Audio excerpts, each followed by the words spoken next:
Hello, everybody. Welcome to a new episode of the MinnMax Show, place about games, friends, getting better. My name is Ben Hansen. Thank you all for being here with two very excited little lads. We have Jacob Geller.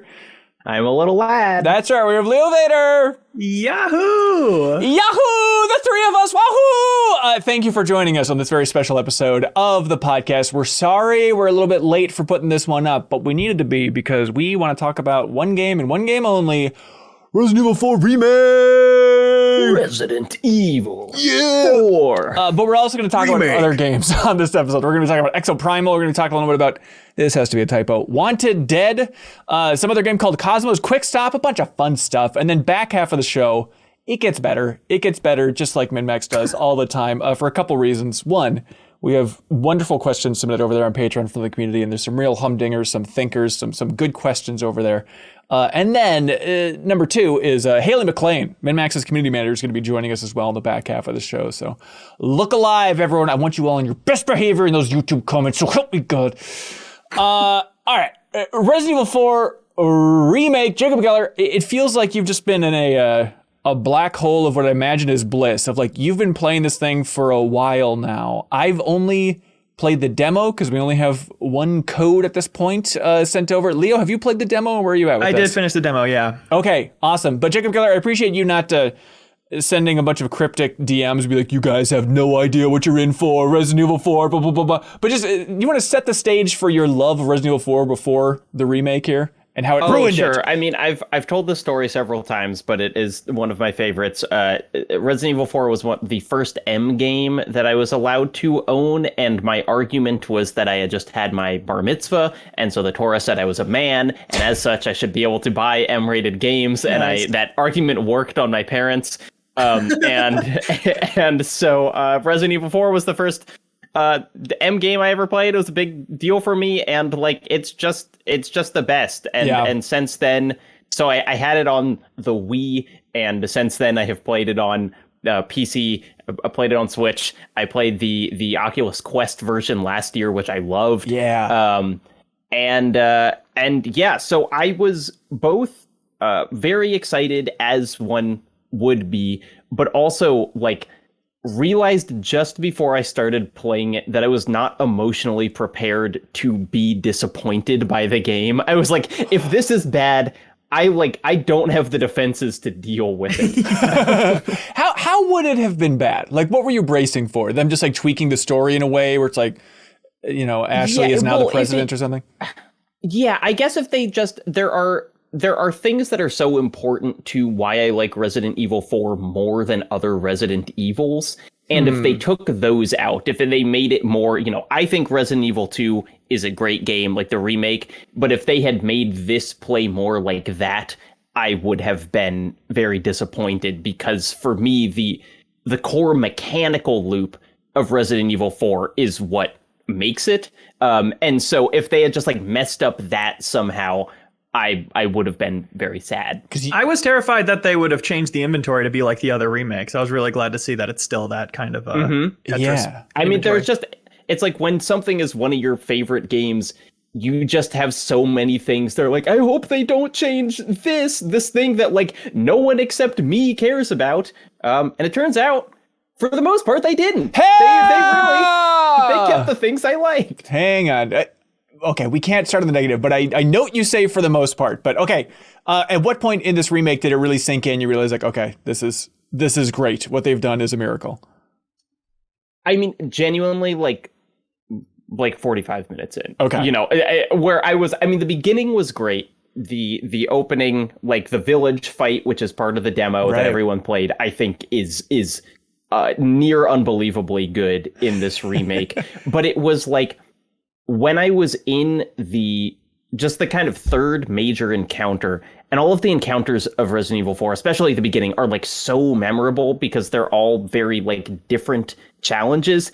And just when I got to the third one and realized not only have they preserved the rooms as I remember them, but they've preserved them and then like added complexity on top. And I think my kind of like my overwhelming takeaway is like, not only did they just do the things that I know I like, but they somehow added more on top of Resident Evil 4, which is already like such a game stuffed to the gills with just like content. Yeah, what are they adding on top of it? I mean, just like in every, you know, in almost every room, it'll be like, you remember this encounter, but this time there is more verticality, or there's an enemy doing something like that kind of changes the chemistry of the encounter, even though it is the same space you remember, or like, you know, you remember this as bigger and now it is bigger. And there's just like, it maintains the essence of the thing that you remember, but is actually just like more interesting to play through. I mean, just on the very granular level, like playing the demo, it's like that first house you go into and you find the guy who's not a zombie, which they don't have that note in this one. I know, it's sad. It's really, they've ruined it. Yeah, we take back everything nice we've said so far. But even just like that house, you know, I haven't played the original game since 2005, but like I played it 2 times back in the day and stuff. So it's weird even to jump into that area and be like, I think this house is just like a lot bigger and more complex. Yep. And it's that just blown across the entire game then.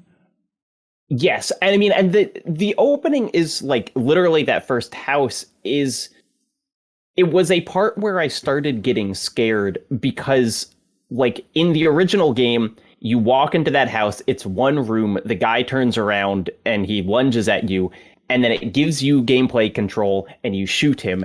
And in the remake, that happens in a cutscene. And so I was like, oh no, they've taken away from me. But then you go in the basement and instead you have like a much harder, much scarier gameplay interaction with that same guy. So you like, yeah, they kind of, they subvert the thing that you expected to happen while maintaining, you know, all of the events, basically just adding on top of it. Now their necks can be broken and they're still alive and they run at you really fast and it's creepy. Also, tiny note, it's so funny when games, you know, will have you do ridiculous cool things in cutscenes that you actually have no idea to do in gameplay, but that cutscene is just like the roundhouse kick you do every 5 seconds of this game. Yep. Yeah, you absolutely could do that. Yeah, it's weird, Leo. I don't know if you had the same reaction, but like, you know, when Resident Evil 4 came out, everyone's like, oh, it's one of the greatest games ever. I mean, obviously it kind of ruins Resident Evil because it's not scary anymore, blah, blah, blah, blah, blah. But at least in the demo, I was struck, and maybe I was just in a super cowardly mood. I was urinating in my pants and everything. But even that demo, I was like, this is scarier than I remember it being. Are you, as a fellow scaredy boy, did you have the same thought? Yes, I did get good and scared. And I think it's been important to me in this series for me to be like mechanically underpowered for it to be scary. Not necessarily underpowered, but overwhelmed. Yeah. Like 2, I really, really loved. And then I felt like 3 was a downgrade because the Nemesis wasn't actually following you around the way Mr. X was. It was more scripted, and that kind of took a lot of the energy out of it for me. And this kind of, I was concerned that it would hit me the same way, but it also feels, at least in the demo, which is very brief, it felt like I mechanically am scared of these guys because I was running through this giant group, you know, classic first fight. I'm thinking, I'm so overwhelmed. I don't have enough tools for this. Maybe I can go inside this little shed and take them out one by one as they file in. And maybe and I start doing it, I'm like, okay, maybe if I'm lucky, I can headshot them and then do the follow-up roundhouse kick and get a bunch at once and break out that way. And it does not work at all. I get completely killed, my ass kicked, out of resources, and I die, which is a little frustrating. But I'm also going in that moment, like, I'm really glad I didn't get away with that. Right. Like, there's actual stakes to being pursued by this many people.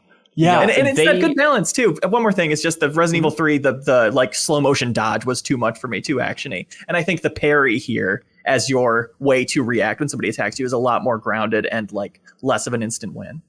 No, the resource economy of this game is pulled to such a like it feels like it is about to snap at any moment. Like, okay, in the next room, I am just not going to have enough ammo. Yeah. And you feel like that for like 6 hours in a row. You know, it's like it so really, good. You almost always are just scraping by. And the original did that pretty well. I mean, like, the original kind of introduced the thing of like dynamic inventory drops where it knew if you were out of healing items, and so it would give you some, and it knew if you had a ton of shotgun ammo, it would stop giving you shotgun ammo. But this feels like they have just iterated on that until like truly it is coming down to like single shotgun shells, feeling like I just have enough. Also, it's a hard game. I should say that up front. It is difficult even on the regular difficulty. And you've played it so many times and still it's difficult. That's a lot. Yeah, I mean, because I haven't even though it is a very faithful remake, I do feel like my skills don't translate that well. Like they have changed so many little things about it that even though the mechanical satisfaction is still there, like I'm having to relearn stuff. Like Leo said, the parry, the like knife economy stuff in this game is so important and totally not in the original that like weighing, am I going to parry this attack, which will stop me from taking damage, but then my knife will break and I won't be able to like use the knife on things anymore, is such a like unique thing to think about in the context of Resident Evil 4 and really has this kind of domino effect of making the whole game feel new and kind of unknown even for me. Is it better? Ooh. Yes, I mean, if you've never played either the original or this one, if you play this one, you'll have a better time. It feels like a new game. Yeah. It has almost no like old design like hanger-ons. It just feels like a new game. Yeah. The old one holds such a place in my heart and such a place in like just the history of games. It's like this doesn't feel revolutionary in the way that even now playing the old one, I feel like you can kind of get that it was a revolutionary game. Right. And this feels just like a super good game that was made in 2023. Yeah. Mm-hmm. Do you find yourself missing the kind of the mechanics of the old one though, and the changes the knife and everything, or like get into that groove, like, all right, you shoot at the legs and use the knife, like all those reflexes are just 30% different at this point, and it feels a little funky.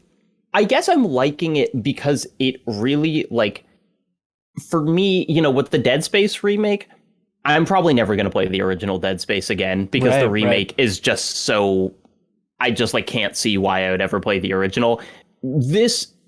It really feels like now I have two games called Resident Evil 4 that I love. And I will go back to the original sometimes.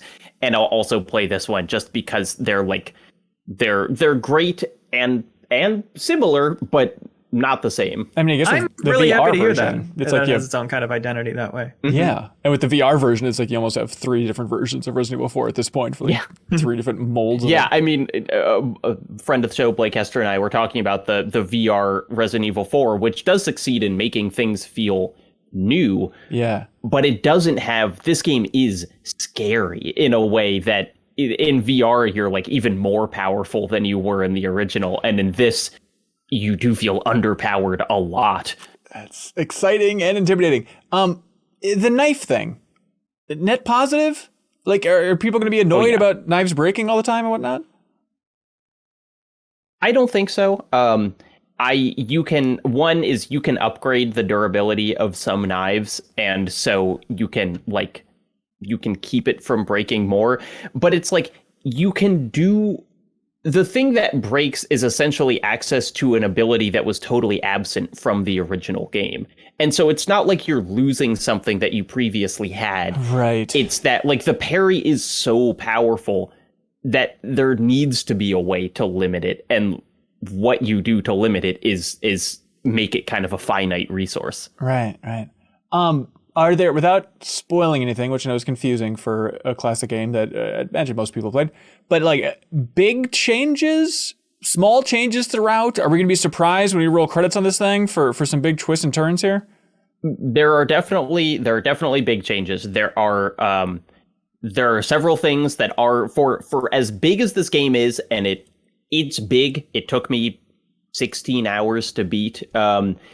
There is still stuff that it was present in the original RE4 that is not here, and I think some of the stuff that's missing might be a little disappointing.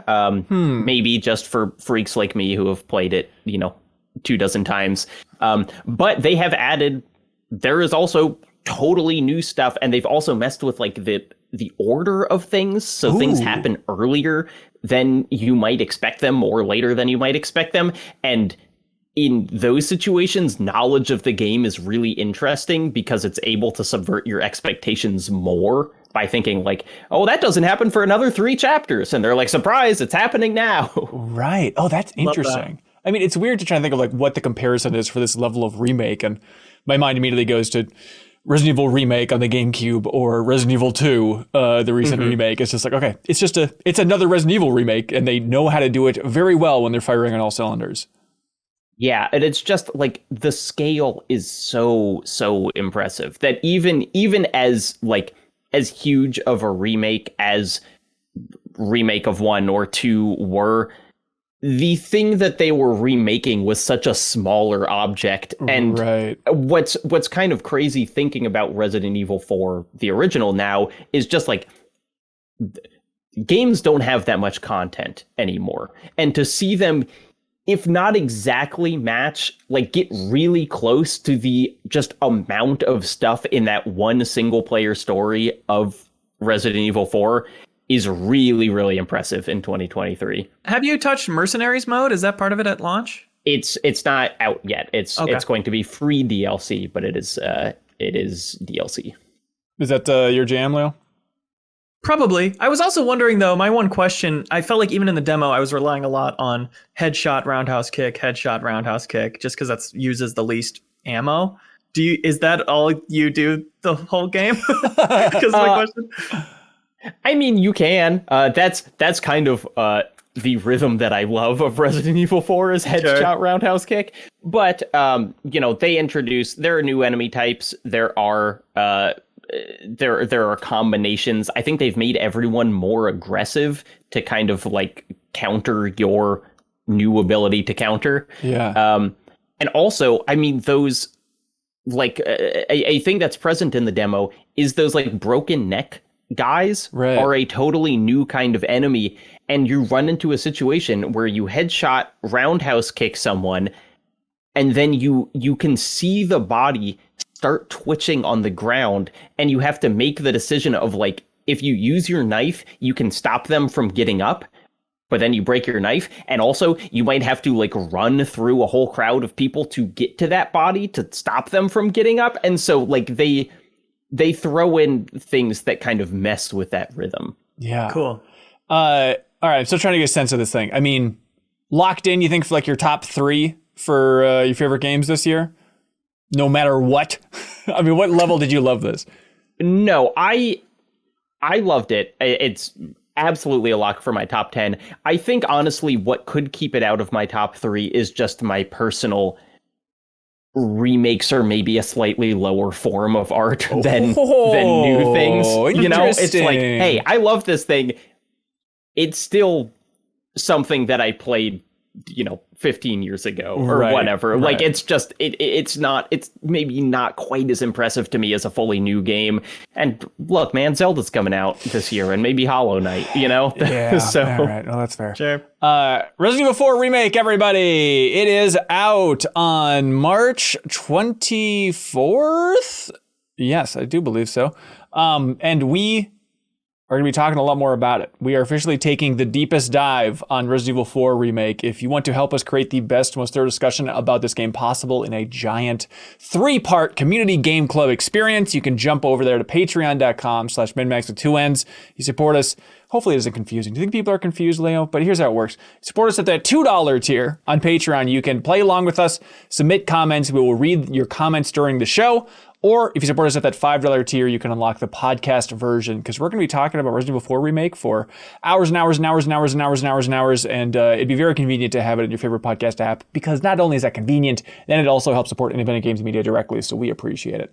And here's the real perk, is you get access to the Discord channel about it, where you can talk with other people who are playing it along the same rate as you. And you know what? If you don't want to be limited by the rate that they're playing it at, you can just send a comment that's relative to those chapters. And just don't spoil anything. You can play ahead. That's fine. You can still enjoy the conversation. That's right.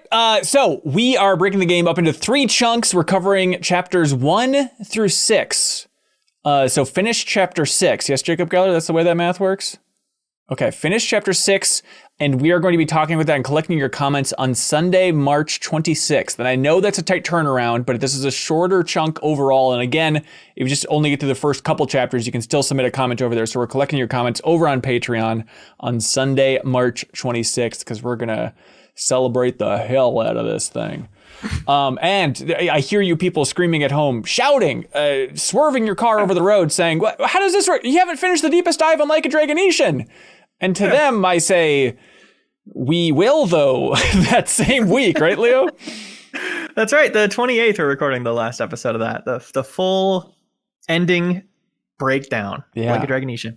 And Leo, here's why you're important and other people are important, because in my mind, it's like, well, we can't have two deepest dives running at the same time. It's sacrilegious to have it overlap. And I think it's nice to have other voices be like, who cares? It's fine. We'll just have two deepest dives going out the same weeks. Oh yeah, that's right. Not everything needs to be perfectly curated in this fancy way. We can get sloppy sometimes. It's not even slop. It's good slop to have an overlapping deepest dive. It's cool. It's yummy slop. It's yummy slop. It's fun and, special. That's right. Okay. Exoprimal. I haven't talked to you guys about this thing yet. There's a beta going on for Exoprimal, another Capcom joint. If you don't remember this one, it's the one that they revealed a while ago and everybody said, yeah, Dino Crisis lives. And then Capcom said, no, it has nothing to do with Dino Crisis. It's just a Dino Crisis, but it's not related in any way. I don't understand why you're all confused. And it's the game that looks a little bit like Anthem. It's a lot of exosuits, fancy mechs. What would you call them, robot aficionado Jacob Geller? Oh, they're mechs. Okay. And then you're shooting dinosaurs, and I guess it's a PvEVP situation where you're shooting other dinosaurs, but there's another team that's also trying to accomplish missions. Did you guys get to play this thing together? We did, right before the podcast. Just 1 hour ago. Oh, that's sweet. All right. I tried playing last night, and I went through the tutorial. I was charmed all the way to Charm City, and then I couldn't get into a match. I couldn't find one roll-in, so I didn't actually get to play the core of the game, but the tutorial wowed me. What'd you two think of actually jumping in and playing this thing on a team, no less? We had fun. It's very much like Destiny's Gambit mode, which is you're doing PvE missions against each other. It'll tell you like the other team's ahead of you, you're ahead of the other team, and you will see their ghosts even running around doing their objective. They're already ahead fighting the boss dinosaur, whatever, you'll see that. Yeah. And then both matches we played, at the end, it becomes PvP. And you are both in the same area, able to kill each other and racing to but still VE. There are still 700 velociraptors, but you can also see the other enemies. It's weird to have a game, and I say this with all due respect, this stupid. I feel like given such a budget, because it's like even the tutorial, it's like this feels better to control than I was expecting going in. And maybe it's just the magic of Capcom in this era. I assume it's an RE Engine game or something, but was it fun? Was it impressive in any way, or just like stupid level EDF fun? I mean, I was going to use EDF as a point of comparison before you even mentioned it. But I think EDF is really fun. So yes, no, it is fun. I think what remains to be seen is how long it can maintain it and like what the things are, because the couple matches that Leo and I played are essentially you're running down ruined city streets. There is a voice that says summoning raptors every like literally 5 seconds. Like this voice is always summoning raptors, and you are just being swarmed by like, essentially the big ants of EDF, where they all die in like more or less one hit, but there are a million of them. And then occasionally it will say summoning Triceratops, and then you have to fight a Triceratops or another kind of. What was the dinosaur that you kept dying to, Leo? Stealth Neoraptor, something like that. I remember that from my childhood. There's also like a sniper Neoraptor, so they've given some of them powers, but all of the suits are very different feeling, and they all have really different abilities, and they are kind of classed into like attack, tank, healer. But you can switch to any of them at any time. Yeah, that's like, really even cool. in the middle of a match, which is really cool. And I think like my guess is that each of them has kind of like a game to learn.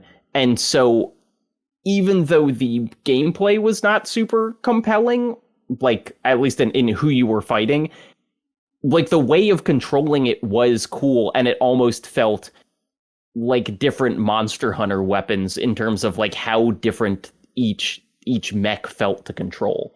Yeah, shooting raptors with one versus getting up close and uppercutting them into the air with the other.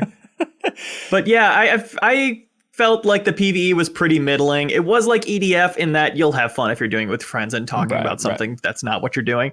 But the PvP I was having fun with. And I don't know if that would last, but I was kind of like, in our second match, I was just waiting to get to the PvP part because that was more fun to me. Being able to tactically take people out, as part of fighting for the objective versus just, it seemed like no matter what we did, people do the objectives in the first part at pretty much the same rate. Oh, really? Okay. But then the last phase is like, okay, everyone needs to, you need to take a hammer and take it to this point and hit a big thing. And so you can see the enemy that has a hammer, and so you can, ignore all the dinosaurs and just go and like try to kill them before they get to their place. And also sometimes the game will give you a dinosaur for you to control, so you can just like drop a T-Rex on the enemy team and start like attacking them. It was all like I fun think and Leo, games. you described it as almost completely incomprehensible like, when controlling the T-Rex. Yeah, there's something going on where they decide to put like the whole enemy area covered in like red matrix numbers. But this was earlier when you were like from the PvE section, you get to hop over to what they're doing as a raptor, which was kind of cool. But you can also get to do that in the PvP section. That's so weird. Yeah, going through the tutorial, it's like, okay, this is all fun and games. Roll, I got it. And then it's like, okay, now here's this Dominator feature, and now you're just controlling a Carnotaurus. Like, all right, you got me, game. Like controlling a big dinosaur. It's tough to make it feel great in any video game, but like I'm in it for the thrill. They sure aren't the first. Yeah, it's still a hoot. Also, it's just like it's just a good, stupid video game concept that they're explaining the different classes and mechs and all that stuff. It's like, and of course, here's our healing mech, which is the Witch Doctor mech. It's like, all right, sure. You know what? A game all about dinosaurs raining from the sky in your forecast. Of course, there's going to be a Witch Doctor mech. I mean, this wasn't present in the beta at all, but the story looks almost unbelievably dumb in a way that I am like really attracted to, where it's just like the things that they're showing in the trailers. I'm like, why would you ever put this much plot into a game where you're a mech killing dinosaurs? But they're going to explain every part of it. It seems to be the right level of extremely self-aware. Like even in the tutorial, they're explaining how to use different mechanics, and they say, quote, use the ballistic wall to defend against the raptors. Tell them, not today, boys. And then another line, they say, dress for the job you want to survive. It's like, what? It's a job? Okay. Also, the corporation that's behind all the exosuits is named Aibius, Aibius, which is IBS. Do you think they're self-aware about that? That the main corporation is named IBS? We're just them saying we're complete bullshit. Is that the idea? Yeah, or just irritable bowel syndrome is what my mind is. Okay, that works too. Yeah, I mean, those raptors rain from the sky. It does kind of feel like just straight up diarrhea, I suppose. Interesting. Yeah. Thematic relevance. Mm-hmm. I was thinking about I guess 2 years ago, me and some friends played through all of Back 4 Blood, which I think is a bad game, but we all played it because it was on Game Pass and it was a game that you could play co-op. Yep. And it's like, if I had 4 friends that all got this game, I would totally play a dozen hours of it. I think it really will come down to I mean, this is not a Game Pass game, right? I believe they announced, it is. Oh, it is? Game okay, Pass, yep. Well, then that's perfect. I mean, I was going to say, this is a perfect Game Pass game because it would be hard to convince someone to spend $60 on it. Totally. But if I can just be like, hey, let's play that dinosaur game tonight, and they can just download it, great. I think we'll have a very good time. Yeah. July 13th, Exoprimal's coming out. Okay, good. I'm glad you guys got to jump in there and check it out. What a weird, silly thing.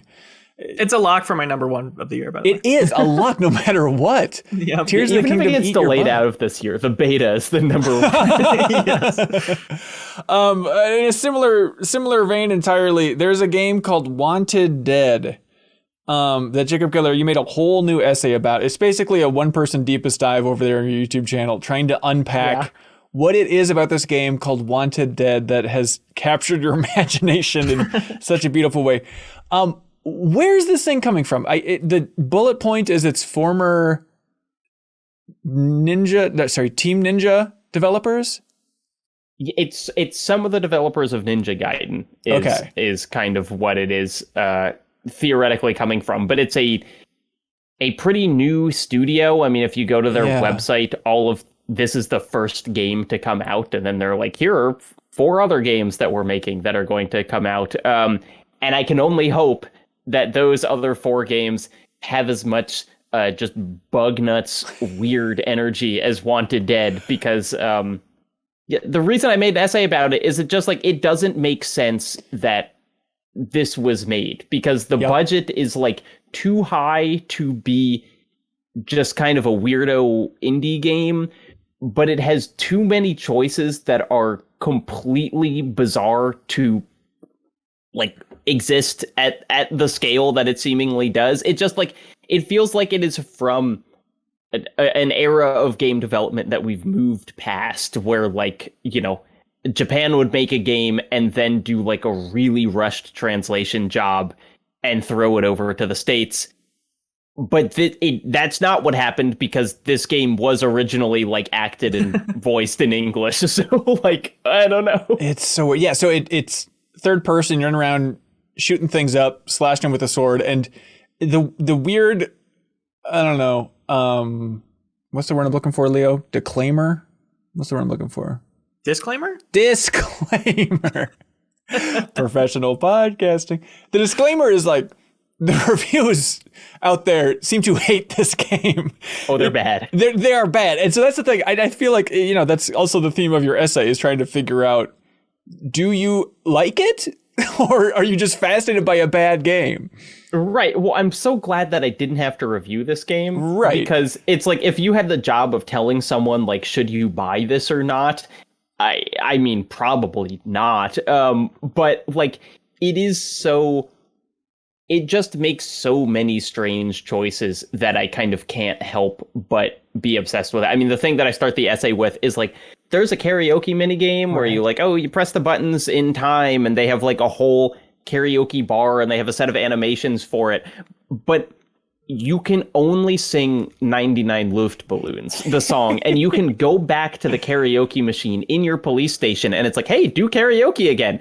But you can't even select anything. You just click do karaoke and it boots up 99 Luftballons, and that's the only thing that minigame can do. Yeah, it's there's a lot of Metal Gear DNA in here. They have the actor who played Quiet from Metal Gear Solid 5. She seems to have a weird, quirky role in here. So it feels And can I tell you what I've learned since writing the essay? Yeah. So this is Stephanie Houston, who was Quiet. She was the cutscene director. Not only was she in this game, she was a part of the development. That's cool. I wonder if that's ever happened, or if it happens all the time. Of having an actor jump in and direct cutscenes?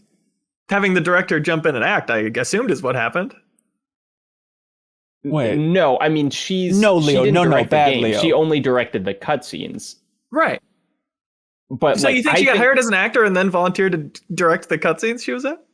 I mean, I think that when she came onto the project, she was always envisioned to be in the game. I don't think you would get the lady who played Quiet and then only have her behind the scenes. Right. But also, the game's director is one of the main cast. Oh, really? Yes. Okay. All right. This makes more sense. Who I would say, and it makes sense why he can't act, but actually no one in the cast can act, and so he just kind of fits right in. And they all have a German accent. I'm still confused. Most of them are from Germany. The actors are. The lead of the game is Swiss, but they are. The plot is that most of them are German, but they are Hong Kong's police force, because in the future, or not in the future because the game takes place in 2023, but in the alternate present, Hong Kong is using prisoners from a previous war as its police force, and so they're all like prisoners who have been released with the stipulation that they can only be cops. It is very Metal Gear, except it has like, unlike Metal Gear, I need more explanation. Yes. Like they don't explain anything. Yeah, there's a Steam review here that sums it all up from Teacup Salamander, dear friend of the show. Their Steam review, it's a thumbs up, and they say, truly nightmarish, wonderful experience, do not play, highly recommended. I hate the fights, great combat, 7 out of 10, wait for it to go on sale. Okay, that's it. You get it. Maybe the most confusing part about it is that it launched at $60, which is $40 too many. Love it. You know, I heard a wise person once say that every game is interesting, and Wanted Dead certainly proves that. So check out Geller's YouTube essay if you just want to experience like what's coming out of weird corners of the industry. 'Cause, yeah, the publisher is 110 Industries SA. And the developer is Soleil Limited. It's like, okay, I'm not familiar with any of these names, like the publisher. Yeah, and so it's like, I think the developers are actually, some of the developers are Japanese, some of the developers are German. I don't quite know who or where it was made. Right. It's the great melting pot of the world. When all cultures get together, what comes out is Wanted Dead, everybody. Leo, God bless you. We keep talking a big game on this frickin' MinnMax network about like, you know what, man? Even if it's not new, if there's some game you fell in love with, talk about it. This podcast is a place for you. And then I usually shoot people down. It's like, no, we gotta talk about those new releases, even if you don't care about them. And then you said, by God, we're talking about Cosmo's Quickstop. So help me God. You'll break my whittle heart if you don't let me talk about it. What is Cosmo's Quickstop from 2021? I don't know of a time I've discovered a more underrated game. It has 50 reviews on Steam. It came out in 2021, and the reviews are positive, but I couldn't believe I'd never heard of it. Yeah. It is a single player or co-op. I played it all in co-op with my partner. Space gas station simulator. With kind of a party game gameplay almost, kind of Overcooked, where you're running around and doing these different little tasks of pumping gas, doing the ATM, like how many 10s and 5s and 20s make up $95, like giving them your guess like that.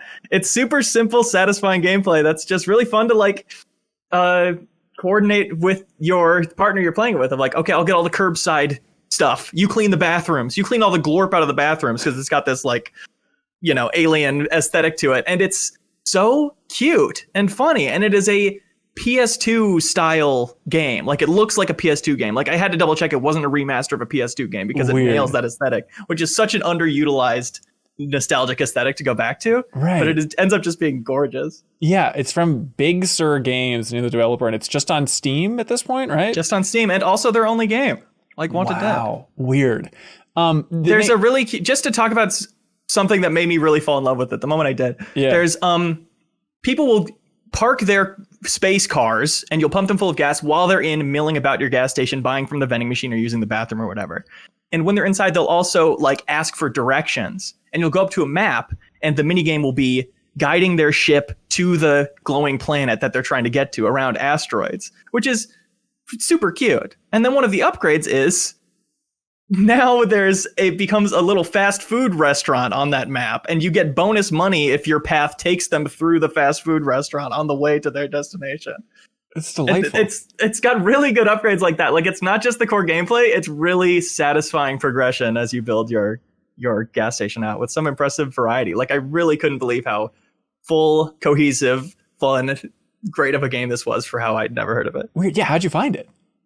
We search all the time for co-op games on Steam, and especially stuff that's like running a little business together. We love that, and there's woefully few. And we stumbled upon this, and thank God we clicked on it because we blew through it in like 4 days. It's so fun, amazing. And we still there's still like challenges. There's plenty to do.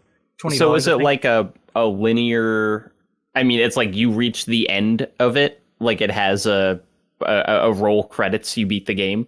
Yes, and you can still keep playing and still keep going for upgrades. There's like a calendar you're moving through with different events along the way. Like there's special days that certain types of aliens will be in town. Like there's one called the Star Babies that are little babies that float around in jetpacks around your station. And when they come to town, the glorp room is getting dirtied way faster. So you've got to go in there and mop 10 times as much. So it's fun little event stuff to break up the campaign, but it's a really impressive amount of variety for just running a gas station. Yeah. Shout out to Big Sur Games. Show them some love, everybody. Cosmo's Quickstop. Are there any Clerks reference in there with the Quickstop thing? Do they seem like with the corpse? You do? Oh, okay. That sounds great. Have you ever thought, Leo, about opening up a little business in real life with your sweetie, and then there'd be the ultimate little co-op management sim thing? I wonder. I think we'd be pretty good at it, but also who wants to put that kind of stress on their relationship? That doesn't feel smart. Yeah, don't do it, everybody. Sweet. Hey, Leo, I'm going to be at GDC next week, and so you're running New Show Plus stuff. You should put Cosmos Quickstop in New Show Plus. We're playing co-op. With Marie? Oh, I mean, you can if you want. I'm not going to say you can't, but maybe I don't think it has online co-op. Oh, is that right? Oh, yeah. Okay. Well, it gets messy. Well, just force Jeff to come over and hang out in your house with you, I guess. Okay. It'll be a piece of cake. Hey, Jacob Geller, do you know how this whole thing operates? People paying us to talk about weirdo games they've never heard of. I'd argue they unlock a benefit that they enjoy as well, and it helps support us at the same time. But that's right, I don't Jacob think Geller. so. Oh, really? It's just paying us directly. We're just coin slots on the internet.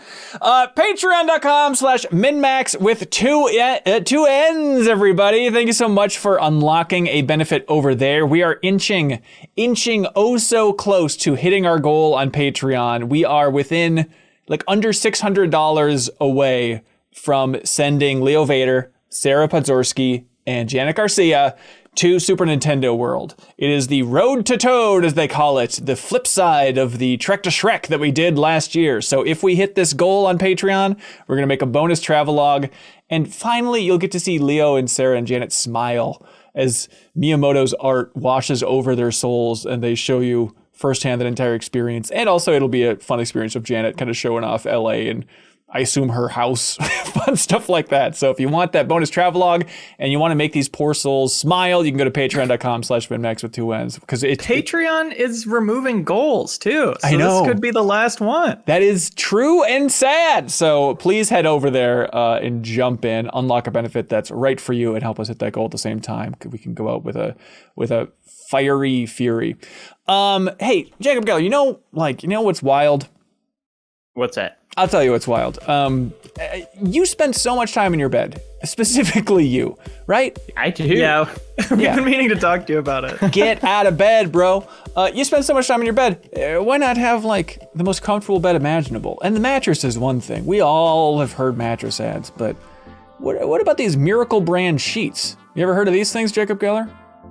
Tell me more. I will tell you more. Genuinely, if I may, they paid us to say this, but genuinely, they sent over these Miracle brand sheets, and it was a real moment of like, I'm a simple man. I don't think I've ever really thought about sheets in my life, but it's like, you know what, like high-end sheets, it is a nice perk. You spend so much time in your bed, like make it a cozy experience, right? Leo, how are your sheets doing? Ass. Not Miracle ass either. So Miracle brand sheets, everybody. They have cooling properties, self-cooling properties for better quality sleep. They use silver-infused fabrics originally developed by NASA. Good Lord, Miracle made sheets are thermoregulating and designed to keep you at the perfect temperature all night long, so you get a better sleep every night. This is where it gets wild. This NASA tech, sci-fi. Self-cleaning. These sheets are infused with natural silver that prevents 99.9% of bacterial growth, leaving them to stay cleaner and fresher 3 times longer than other sheets. No more gross odors. Wow. Thanks. We just moved our bed away from the wall to clean in the bedroom, and there was mold on the wall. What? That just happened, and we've spent a long time cleaning it up. Have you ever considered lining your entire house with Miracle brand sheets? I will now. Because it's the greatest wallpaper you can have. No bacteria is going to be in that house whatsoever. It's going to be cozy, and it probably will work and regulate the temperature in your house. You don't even need like insulation. And the whole thing will feel like a blanket for it. That's right. Miracle brand sheets, everybody. Luxurious comfort and quality. And also better for your skin because you can stop sleeping on bacteria with these freaking clean sheets. Go to trymiracle.com/MinnMax to try it today. And we've got a special deal for our listeners. Save over 40%. And be sure to use the promo code MinnMax at checkout to save even more. And you get 3 free towels, everybody. And Miracle is so confident in their product, it's backed with a 30-day money-back guarantee. So if you aren't 100% satisfied, you'll get a full refund. Upgrade your sleep with Miracle Made. Go to trymiracle.com/MinnMax and use the code MinnMax to claim your free 3-piece towel set. Save over 40% off. Again, trymiracle.com/MinnMax to treat yourself. And thanks to Miracle Made for helping us out and supporting the show. There's links below for all this fun stuff. Hey, Jacob Geller, I got a question for you, ma'am. Another one? Yeah, be honest. When was the last time you went online and you're like, I hope no one's gonna see what I'm gonna be searching for. I hope to keep this secret. And what were you searching for? Yeah, every day of my life. Right. Well, you seem like a person who could use ExpressVPN, cause they want you to know that you're probably thinking incognito mode, right? You go incognito, you're fine. You're hidden off the face of the earth for whatever you're searching. It's got Nito right in the name. That sounds great. Yeah, well, I'll tell you what's neat is ExpressVPN, because they're so neat, it's like you don't even exist anymore if you use them. Because incognito Another mode... thing that I wish I had every day. Incognito mode, it does not hide your activity. It doesn't matter what mode you use or how many times you clear your browsing history, your internet service provider can still see every single website you've ever visited, including that cursed patreon.com/MinnMax with 2 N's. Careful. Don't go there, it's cursed. ISPs in the US, they can legally sell your information to ad companies. They can track it, even in incognito mode, and that's why ExpressVPN comes in handy. You pop this sucker on, it's an app that reroutes your internet connection through their secure servers so the ISP can't see the sites you visit. ExpressVPN also keeps all of your information secure by encrypting 100% of your data with the most powerful encryption available. Try and de-encrypt it, I dare you. And ExpressVPN is available on all your devices, phones, computers, even your smart TV. It's absolutely everywhere. So protect your online activity today with the VPN rated #1 by Business Insider. You can visit our exclusive link, expressvpn.com/MinnMax, and you can get an extra 3 months for free on a 1-year package. That's expressvpn.com/MinnMax with 2 N's, of course. expressvpn.com/MinnMax to learn more. Hey, Leo, the other day you were just talking about, like, you know what I want? I want to have the Pathless on my Nintendo Switch, but a physical version of it.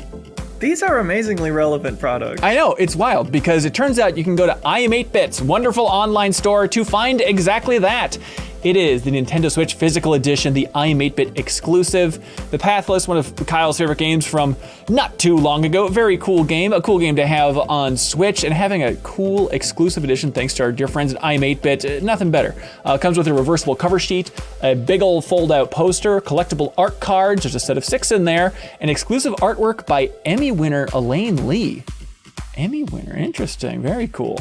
So you can check all that stuff out by going to I Am 8-Bit's wonderful online store. Genuinely a very wonderful store. If you are listening to this podcast and you go to I Am 8-Bit store, you will see at least 6 things that'll make you go like, damn man, that's actually pretty cool. Am I wrong? Am I wrong? Guarantee. I'm8bit.com, everybody. Check out their store. You can use the promo code ShamrockShake, no space, ShamrockShake, for 10% off everything under $100.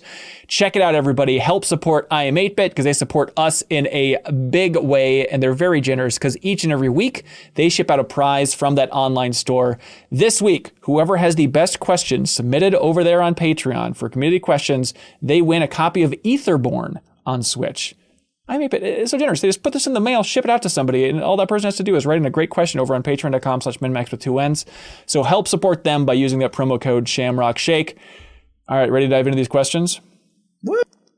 I feel like we're missing something. The female perspective? The female perspective! Oh my God. Haley McLean, everybody. MinnMax's community manager. Welcome back to the show, Haley.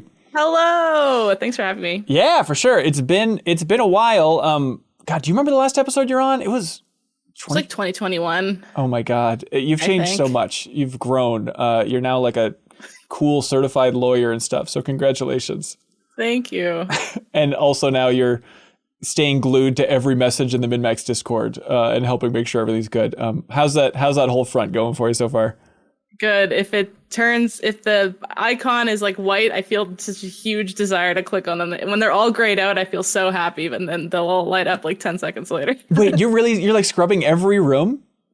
Well, yeah, like to a degree. I mean, sometimes, general fills up like 100 comments in 10 minutes. And right. Can't really do much there. But the smaller ones, for sure, like those ones where people are having more private combos about very hyper-specific stuff. It's usually easy to like know what's going on. Yeah, and you just did, just for diving into the weeds here, we don't need to unpack it all on air, but like, we just did like a Discord survey to see like, hey, what do people want from the future of the Discord? What can we improve? All that stuff. And like, it is very nice. Our community is very nice. Like going through a lot of those responses, it was a lot of people just being like, it's all good. 9 out of 10. It's like, okay. They're like, don't change a thing. That's so nice, but we need more than that. Yeah. And then Haley just sat back in her chair and said, I could get used to this. That's generally how Easy. it goes. Haley McLean, you might know from 2021's best episode of the MinnMax Show podcast, or she was a Game Informer intern for a while, and then after that, it kind of launched her into the stratosphere of the podcasting world, where she was on a podcast for years with Leo Vader and AJ and Blake Hester over there at Game Informer called Game Query.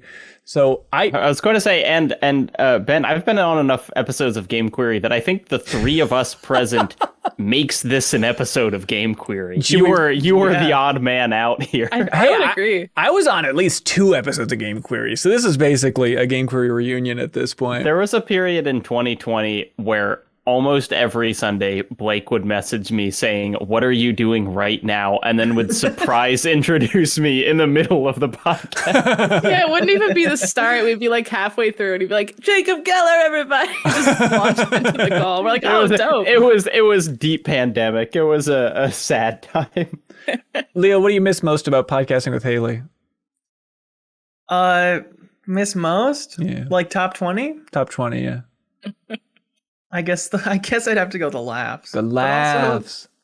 The tears. That was a fun idea for a podcast. We all brought a gaming hypothetical to the table. Oh, that's right. And then it had a bunch of made up rules. It was perfect podcast material. It was as loose as it needed to be to still be structured to make sense. Right. That makes sense. I think that works. Yeah. And you did a lot of like charity streams, if I recall correctly. Those were the best. Marathons and stuff, weird challenges and all that stuff. Okay, but that's Game Query, baby. That's forever encased in history. You can go to museum and listen to it now in your favorite podcast app if you want. But Haley, this is reductive, so please forgive me. As a way to introduce you to people, I think it's always nice. Favorite games of all time. Can you give us like a top 3? Just let us put you in a box, please. Yeah, Red Dead Redemption's my favorite game of all time, the first one. Yeah. Because it made me love games, and I literally wouldn't be doing this, I don't think, if I didn't play that in 2010. Really? Which is like such a weird thing to think of. Yeah, I remember I was at like a Best Buy or something with my dad, and like I'd played games with my brother growing up, but I've never like bought one for me and then like, this is mine, besides like Nintendogs or like the girl ones that get shoved to you for your pink DS, like growing up, like those ones. But it was like, and I loved it so much, and it made me go out and buy like Skyrim and like all these other like long form RPGs and like try them all out. And then I was like, whoa, wait, games are awesome. There's so many different types and stuff. Yeah, anyways, I was late to the game. But yeah, I'd say Red Dead Redemption. I really love Night in the Woods. I think that's my favorite story of all time. Yeah. Probably my favorite indie as well. And maybe like Twilight Princess, I think. Legend of Zelda Twilight Princess. Just because I'm like, it's my nostalgia glasses game. Like I made my best friends playing that 15 years ago, and we're still friends. So like I just think that's because of the game, when in reality they're just nice people, and I had and I want to be friends with them. I'm like, no, Twilight Princess did that. That's right. Yeah, if they didn't like Midna, you wouldn't be friends at this point. Yeah, essentially. Okay, do you know how this works, where we're going to be answering a bunch of questions from the community? Can you wrap your brain around it? Because it's going to be pretty complicated stuff. So try and keep up, Haley.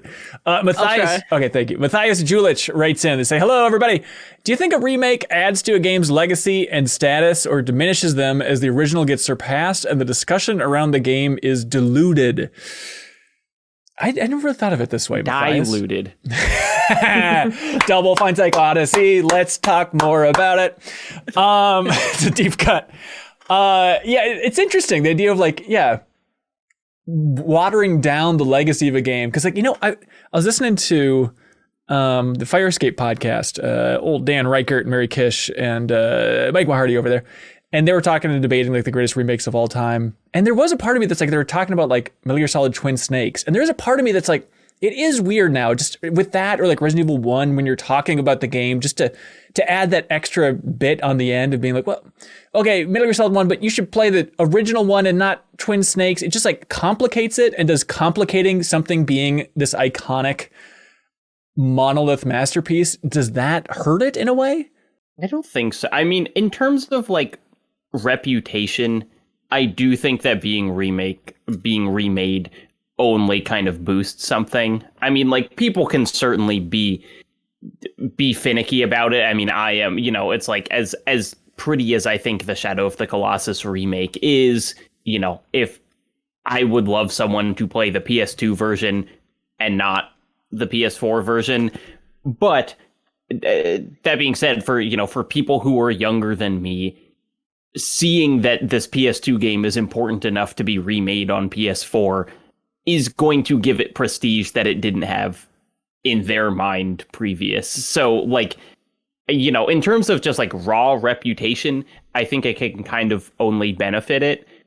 But, I can certainly be annoying about people wanting to, or thinking they should play the original. So I don't know. I think the word dilute is interesting, because I don't know if I think that a lot of times when games I love get remade, but it might depend on the game. How sometimes a remake is just making it look pretty, not so much a remaster. They will change aspects of the game, how it plays and stuff, but mostly it's to make it look nice. Yeah. And then other times they might cut out certain levels, and those might be your favorite levels, and then you feel offended. I guess it might depend on the game, but I think if it just makes more people play it and then maybe talk to me about them, then that's a net positive. That should be good. Yeah. Even if it's not the exact same experience I had playing it. Because otherwise, I highly doubt new generations coming in are going to want to play the games we played when we were 10, because they don't look great anymore. That's straight up a reason why a lot of people don't want to play those older games. So if they have to twist some stuff to make it fit how games are produced nowadays versus back then, for to be more palatable or whatever, I feel that's fine. But then I'll say that and there'll be a remake that ruins my favorite game, and I'll be angry tweeting about it. So I don't know. Yeah, I think theoretically it could diminish the legacy of a franchise, that it has to rely on its old entries coming out again versus being fresh and relevant. But I'm having trouble thinking of an example of that. And the counter to that is Resident Evil doing both remakes and good new games at the same time. Those are helping each other so much with keeping Resident Evil a super relevant franchise. Yeah, I mean, Twin Snakes is a really fascinating example, because I'm having trouble thinking of another game that changed the original's tone as radically as Twin Snakes, right? Because that's the problem, is that Snake is doing kick flips off of missiles, and it's well, that's not what the original was like. But other than the Silent Hill remakes are terrible, but it's not they do a different thing. They just try and do the original one badly. And I don't think that has made people think about Silent Hill as worse. We just think of Konami as kind of bad keepers of that IP. Right. Give it back to the people. I think we all agree that they should just make it public domain. Just let that IP free to source code. Let us have it. Give us it. Hieronymus Josh writes in, they say, if you could watch your own stream of a game from a time either before streaming was possible or before you were a streamer, what game or era would you find most interesting to watch yourself play and talk through? Okay, so I'm trying to imagine this. So so it's time traveling, the concept of a Let's Play into the past, and so you would just have this archive? I think I misinterpreted this. How do you read it? I thought it was if my past self could see a future game be played by me. Oh, that's also a good question, though. It is good. Yeah. What would your answer for that one be? Mine was going to be like seeing me play the Insomniac Spider-Man game when I was like 8 years old. I think I would have, my head would have blown off. Do you got an answer for the flip though? PS2 one? Is that the one where he, like, the level starts out, he gets in the boxing fight and then you just get let outside and do whatever you want, like, and that's essentially I played like the PS1 Spider-Man game where you were just like going from like rooftop to rooftop and there was like no greater city. So I thought that was amazing. So. Totally. It's like I can stand on a rooftop even if there's fog everywhere else in the city. This is peak gaming. I'm thinking Just Cause 2 just because I played that in a friend's basement in high school. Yeah. And it's, you picture a group let's play for that, and that would be really fun dialogue to hear now. Really fun conversations. Yeah, I think I'm going to get canceled. Well, that's I was gonna say that's for your eyes only. It'd be an unlisted YouTube video. I think we're all in agreement there. But yeah, that's my answer too. It's just like, first time playing a game with friends, are like, I've rambled on too much about it, but like Ronnie and I and our friend Danny, we played through all of Final Fantasy VII Disc 2 and 3 for us. It was the first time going through it, like in a basement in one night. And like I would kill for a recording of us like reacting for the first time for all that nonsense in Disc 2 and stuff. That's cool. It was really cool. I have when my sister and I were little, we would go to play. I think it was Halo 2, not Halo, but there was a custom level creator mode. And we liked it because you could press right on the D-pad and you turn into a little orb. And like when you're an orb, that's when you can input assets to like make the level cool. We just liked the orb. We like thought it was really cute. So we called it Orby, and we would literally come home from school, run down and open Halo's custom game to play Orby and just come up with like, we'd just role play with Orby. Like one time I remember Emma was like in the woods as Orby and I was like stumbling upon her and it was my new pet and I was like taming it. Like, oh my God. That's awesome. And you could shoot the orb too and it would explode. So there would be like dramatic, like, I can't believe you, and turn around, like shoot the orb. I would love to just watch us playing that and see what stories we made up. Are you ever like horrified by that idea? Like if we all just went back and watched like our greatest play sessions as kids, or even just like, being so like, I'm thinking of this, I think, Leo, just because Leo and I, for New Show Plus this week, Leo came over and we built a Lego set and then just spent like 25 minutes just like playing with the Lego set at the end. And it was like a really refreshing, nostalgic blast of just being silly and playing with Legos. But it just made me think of like, would I be scared if I saw myself playing with Legos back in the day? Because it would be so weird and so obnoxious. Would you ever be horrified and think you should be hospitalized for how you were treating Orby back in the day, I guess is the question, Haley? Probably, okay, yeah. Well, okay. We used to play, like, Mycene dolls, and those dolls went through trauma. Like, so, like, I can't remember what we made them do, but there was a lot of storylines and plots and probably messed up stuff we did. So, yeah, I'd probably get canceled, too, just for what we did to Orby. Orby, yeah, they're an endangered species at this point. Okay. My memory of playing, just because this has come up somewhat, I just have a memory of playing with Bionicles and making them skateboard around the room with a friend and knowing I was too old for it. So you had still chasing that bliss. And you know what? It was good nostalgia this past New Show Plus. I think that's good. Sad when you're on the cusp of like, oh no, I shouldn't be doing this, but there's still a flicker of joy. Just stone faced. I had those like trick-or-treating years where I was kind of looking around being like, I don't know if I should be out here anymore. Right. I don't know if Ninja Turtles, if I can squeeze into this costume one more time.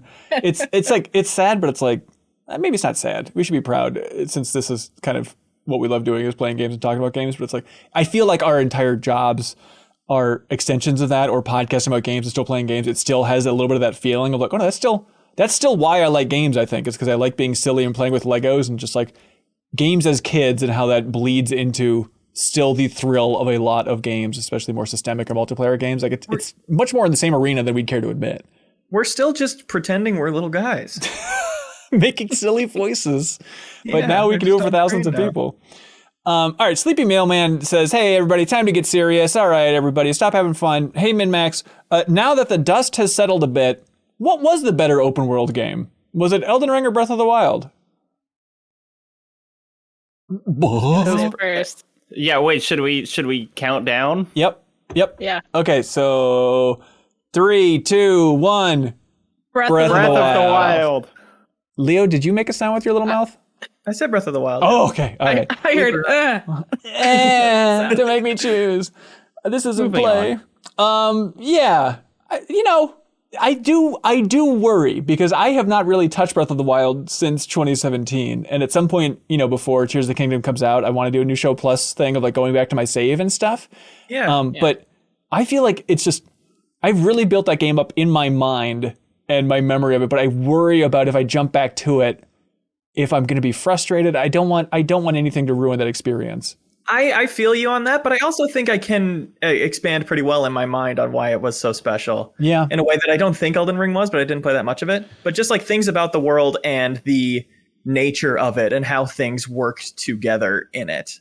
Elements is what I'm thinking of, with like protecting yourself from the weather with different types of plants or even stuff you get from like fire enemies or whatever. I thought those systems work together really well, not to mention just like that sense of exploration that is still such a touchstone, including in a game that we'll talk about at some point soon. Yeah, like in most of my favorite experiences in Elden Ring, I can think of an analog to in Breath of the Wild. Right. Yep.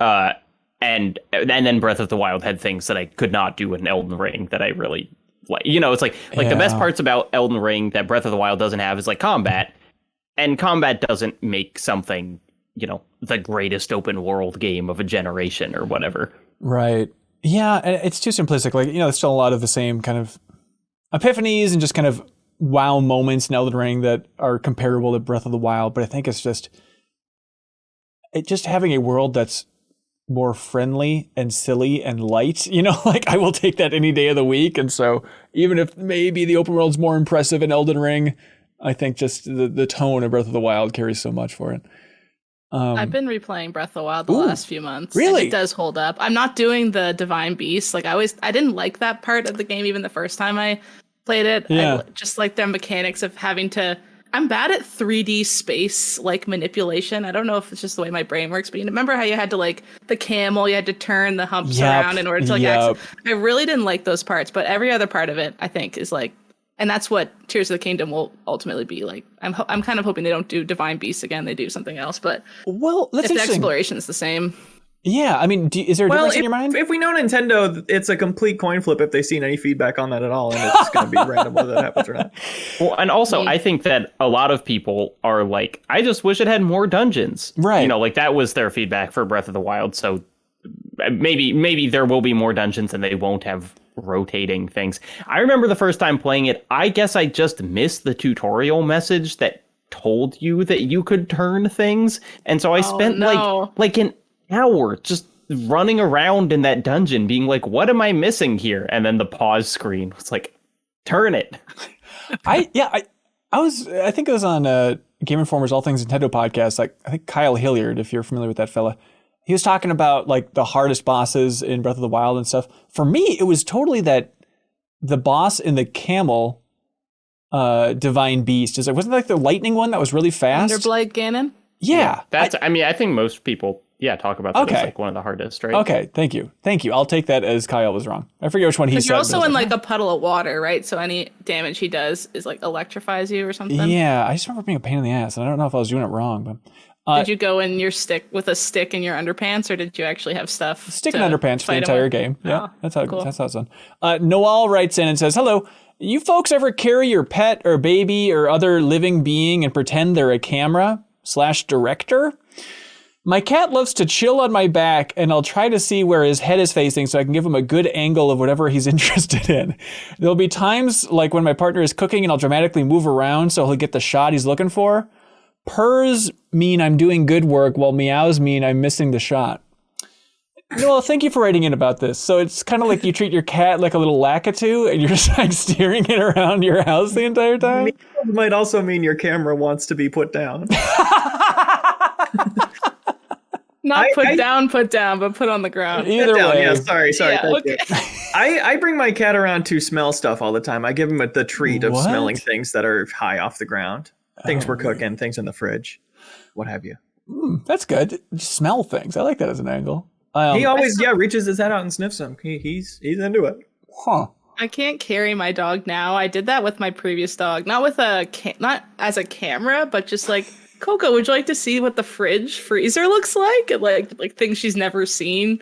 I don't know. I did that a few times. Was Coco into it? Yeah, well, not really. She was like, okay. She didn't really care about anything, to be honest. Yeah. Also, a pro tip, if you're carrying cat, dog, anything, if you're like partners around, you can go and pretend to shoot them with a cat or dog. Okay. Gold every time. That's fun. Cats are the best because they like scrungle up when you... Yeah. When you cock a cat? Yeah, sure can. All right. Very satisfying gunplay. Matt Smith writes in and says, hey, this question is for Haley. Everybody else, please shut up. If you could force the rest of the MinnMax crew to play through one game and discuss it, which game would it be and why? I feel like that's kind of just deepest dive. So I guess if you could force everybody else to do a deepest dive, is there one you'd go for? I'd love to see a deepest dive for like a choice-based game, because then it would be like everyone would be coming with different outcomes, and then it'd be interesting to try to like think about what might happen next. It might not be good for a deepest dive to do that, because then everyone's like, how do you cut it off? Because everyone's stuff might be different. Like, not so much Detroit Become Human, because that game's choice, but also I don't love it. But like a good Telltale series or something like that would be really interesting. Like season 1 of Walking Dead. Like that that's would be the interesting best to go back to. Yeah. choice game ever. I replayed that like last year and it holds up so well. That Really? first season's so good. Yeah, it's so good. I worry about, I mean, even back in 2012, I was like, this thing is steeped in jank, and I worry about that, but it's like the story and the music is so good that like, they have like a remake of like a remaster. Oh, I forgot about that. And it's like it's like seasons 1 through, is there 4 seasons, I think? Yeah. 2 and 3 and 4 are okay, but 1 is still the GOAT. Like, 1's such a good season. It's the best Telltale thing. Yeah. All right, well, that would Also, be now interesting. that the game's 10 years old, you could just be like, oh, this is what games played like in 2012. You know, Yeah. it's easier to forgive it. Where when you were in 2012, you were like, oh, this still feels bad. Right. That's right. true. Yeah, we kind of had a little bit of that with the Indiana Jones and the Fate of Atlantis, Leo, you know, where it's like we all had like different branches to the story, and like that was kind of the cool hook of that game. It's like, okay, it's an old school adventure game, but also all of us played a completely different game because we chose different paths and stuff. Which is lucky. Like, there's a perfectly good chance without coordinating, like we didn't, we would all just end up doing the same thing. Yeah. Chris Dakin writes in and says, what has been the deepest dive you are happiest you did? Could be from the discussion you had, being forced to play a game you might have normally played or whatever reason. P.S. Psychonauts 2 for the next deepest dive as a pairing for the celebration of Double Fine Psychodyssey. we can't afford any more talk about Double Fine on this channel. Although that would be really fun. I wanted to do Psychonauts 2 when it came out, but the timing just didn't exactly work out. But I think it would have been a good deepest dive. But I was just thinking about this the other day, Chris, because I was thinking about how happy I am that we did the deepest dive on Chrono Cross. Because like I think there's so many games, I have a big list of them of like, oh, it'd be fun to do a deepest dive on this at some point. It's not going to do gangbusters numbers, but it'd be fun to just like unpack this thing from my childhood in such a thorough way. And like Chrono Cross, I think is still number 1 on that heap for just like, God, I'm so happy that we all got together, and Reb from IGN was such a good sport, and we got to unpack Chrono Cross for so many hours. Like that's such a cool archive to have for the rest of my life of like, you know, because it was like the perfect example of just a game that I loved as a kid, had really no sense of how it would age, and then going back to it and actually being like, okay, let's actually spend hours talking about this story beat from Chrono Cross. It's like that is peak deepest dive content, baby. I loved it. It's in every like top at least 20 list of all I've ever seen too. Right? Chrono Cross? Like, yeah, it's always up there. Well, yeah, Chrono Trigger always beats it, but there's definitely the freaks for Chrono Cross that are like they defend that over Chrono Trigger and stuff, which is interesting to see. And having played both those for the deepest dive, Trigger's the correct answer, but Cross is charming as all hell. It's got heart, baby. It's the Wanted Dead of 2000. Yeah, a bad game. Hey, whoa. I gotta go with the Thing deepest dive. Oh yeah, that's like the most interesting weird one I've been a part of. That was fun. I'm so glad like I got to devour all of those comic books for the Thing and just tracking like what. Okay, every version of the story of the Thing, every multimedia thing. Where did they take that storyline just to have it all in one recording is sweet. Yeah. I haven't been on that many, but Ishin, man. Oh yeah, is so good. I mean, we're in the middle of it, but like those games are so big that just playing through it by yourself, it's like there are so many plot points that would kind of wash over me if I didn't have a group that I was like talking to about it. And I probably wouldn't have played as much of this game at all. Yeah, for sure. Yeah, Sarah and Michael grasp the historical place that it is set in so much better than I do, and I'm getting so much more out of hearing them talk about it than just playing it. For sure, and for Michael Heim just to like have those callbacks, like, okay, this is a reference to that one scene in Yakuza 2, this is blah, blah, blah. Like, he just has this encyclopedic knowledge of the entire series, which is amazing. Also, shout out to, I forget their name, but somebody built out the official MinnMax Wikipedia page, which I wasn't able to do myself, but I've been having my fingers crossed and maybe nudging people in the community the right direction of like, could somebody please make that? Because I think it'd be really sweet. And so now we have an official MinnMax Wikipedia page, and it's fun that we have, there's a whole chart for like all of the deepest dives. So it's fun to have those all in one place because our official site, MinnMax.com, can only store so many. It's a weird layout thing. We should get their name for next time. That's make sure they get shouted out. A good idea. Adam Castellanos says, hello, just want to say thank you to Jacob Geller for suggesting me listen to the Beths a couple of podcasts ago. They are now one of my favorite bands, and I'm seeing them live soon. Oh, yeah. A person's life. You did. That's what this podcast is all about, Jacob Geller. Congratulations. Andy Wera writes in and says, hey, MinnMax, do you prefer... no question there? That was basically it, yeah. Thank you. Andy says, do you prefer things or experiences? From Andy Wera. I kind of like things. You like things. Yeah, that is bad, actually. That is objectively the incorrect answer. Oh, I know that's like the late stage cap. Here we go. Yeah, I just when I get a good thing, it really makes my day better. What's like the last good thing you got? I'm like looking around. Oh, I got a new phone case, and it's like Super Smash Bros. Characters, and I look at it all the time, and I go, "That's a good thing." My old one was really broken. But isn't us experiencing your joy of that thing more valuable? Yeah, I'm glad I don't have the Smash Bros. Yeah. I just want to hear about it. I have a twisted brain. I am genuinely proud of myself for how little I care about things. Like I want to go back and like just analyze what my parents did right or wrong or something. Just how little of a crap I care about what car I drive or anything. It's just I am delighted by myself for how little I care about owning things. I mean, I'm not going to be a maniac living on a mountain with nothing, but like, it's so refreshing just to not care about, appearances and those types of things. Newest Tesla, right? Whatever. Yeah, like it's genuinely mind-boggling when people are really into expensive stuff like this. Like, I won't call anybody out, but friend of a friend is really into like collecting watches that are like thousands of dollars. I knew you were going to say watches. It's always watches. I was also thinking about as maybe the most useless thing. I always think when someone gets into watches, it's like, I have too much money. Yes. It's like, it doesn't make sense for me to have this much money unless I start buying something that makes no sense. Yeah. So I'm going to start buying watches. New rule. You buy watches, go on a watch list.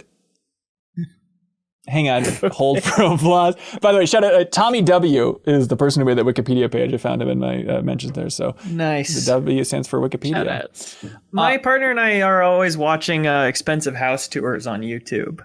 Ooh. And going, that's stupid. Yes. That's stupid. Right. You don't need that. I think there needs to be more of that. Maybe not in a dickish way, but there needs to be more like shaming expensive things in society, I think, of just like, it should be embarrassing if you just have this over-the-top house, right? I think I'll take it one step further. You should be embarrassed if you have the money that would allow you to buy that over the top. That's an interesting angle. But it is weird seeing the comments on those and finding no one agreeing with us. And maybe they're just getting downvoted by the rich heads that love watching those videos. My nephews, they're watching a couple Mr. Beast videos here and there, like good fashion children. And at some point we're talking, just being silly and saying like, oh, what do you want for your birthday? I think is what it was. And my nephew was like 6 and he's like, I want a Lamborghini. It's like, what is this? Like, where? And it's like, I realized it's coming from Mr. Beast because they have so many challenges. Like, you want this Lamborghini? You get a sit on it for 14 days or whatever the hell. It's like, this is what it results in is just 6-year-olds being like, the coolest thing in the world is a Lamborghini. It's like, oh, God damn it. Don't you want the experience of sitting on it for 14 days?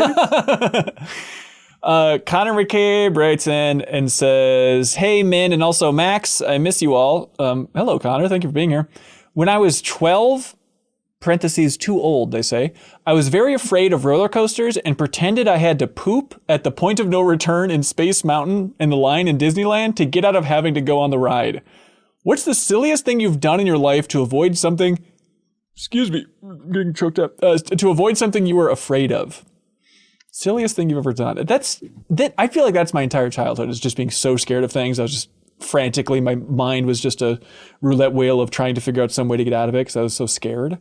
For sure. Yeah, there were sleepovers where I would, they were watching a scary movie and I was like, I'm tired. I'm going to head to bed, actually. But the story my mom loves to tell is when I went to see Snakes on a Plane, probably at age 14, and I was really steeling myself. I was like, it's R-rated. It might not be that scary. And then it started, and my memory of how that movie starts is it's like fun opening credits over shots of the Bahamas or something, Florida, somewhere tropical feeling. And I'm like, okay, I can get into this. Sure. And then it's hard cuts to a guy like being tortured, like hung upside down and being cut or whatever. That's my memory of it. I don't think I've seen it since then. And I'm like, okay, I'm just going to step out, head to the bathroom, and I go outside and I'm pacing. I'm like, what am I going to do? Because I'm way too scared to watch this. And I end up concocting a lie. And I just go hang out at the Apple store and I go meet my friends when they come out. And I go, yeah, somebody, a staff guy saw me going back into the theater and wouldn't let me come back in. Oh, no. That's a good lie. Yeah, it's a pretty good lie. I was like, what's he going to say? His tummy hurts? His mom's mad? That was the most believable one. But yeah, I want to be cool. I did something cool, but they didn't let me. No, the internet taught me, Snakes on a Plane was funny. It was funny, but hang on. So you weren't scared of snakes? You were scared of men getting tortured? Knew the snakes would be even harder to handle. Okay. Have you ever seen that film then? After that? I think so, yeah. Okay, yeah. Do you think you could have handled the idea of, like, I remember at some point, and again, everybody on Earth has a vague memory of seeing snakes on a plane. Something about a PSP being important for landing the plane. But I remember Kenan Thompson had played flight sim, so he knew how to land a plane. Right. But at some point, like, doesn't a guy go to the bathroom and then a snake comes out and bites him on the little ding-a-ling? Oh, That's correct. Do you think that would have been traumatizing at 14? Are you glad you left because you didn't have to see that scene? Kind of. I think even at the time, it was like, it's always worse in your imagination than it actually is, which is certainly how it is for me now. Yeah. You're cool, dude. Don't worry about it. So maybe I would have been less traumatized by it if I had seen it. But my mom really does love that story. We were like, there was some kind of neighborhood get together I went to recently where she brought me over and had me talk to their like neighbor's kid who was like really scared of horror movies, and she wanted me to tell that story and be like, it's okay to be scared, and it's brave to say no. It's brave to lie. But I like in that kid's mind now, like Snakes on a Plane is like this. It's like The Shining. Like I'm sure in that telling of it now, there's like, well, that's the scariest movie of all time, and that's going to be just baked in forever. Maybe I don't think I even said the name of the movie. I don't think I gave a lot of details. Really scares me. There's a thing on Blank Check where they talked about horror movies as a kid, like you hearing about them and thinking that the movie would be like a demon comes out of the screen and kills you. Yes. Like that's how scary it would be. Yes. And then you'd watch it and be like, oh, it's a movie. Right. I won't be like literally murdered by this movie. I watched Unfriended 2 Dark Web with friends a few years ago.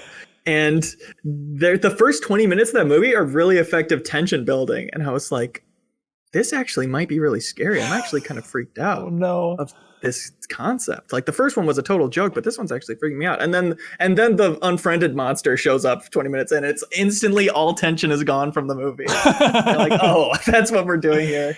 You're this close to having to like walk outside and be like, yeah, some guy came and wouldn't let me back in your house. I don't know. It was weird. Yeah, the cops showed up. Brett MV87 writes in and says, hey, MinnMaxers, I just wanted to start by saying I'm a longtime fan of y'all. This is my first time ever writing into something like this in general. Brett, Thank you. Nice. I hope you like the game I have in mind. Oh, pressure's on now, everybody.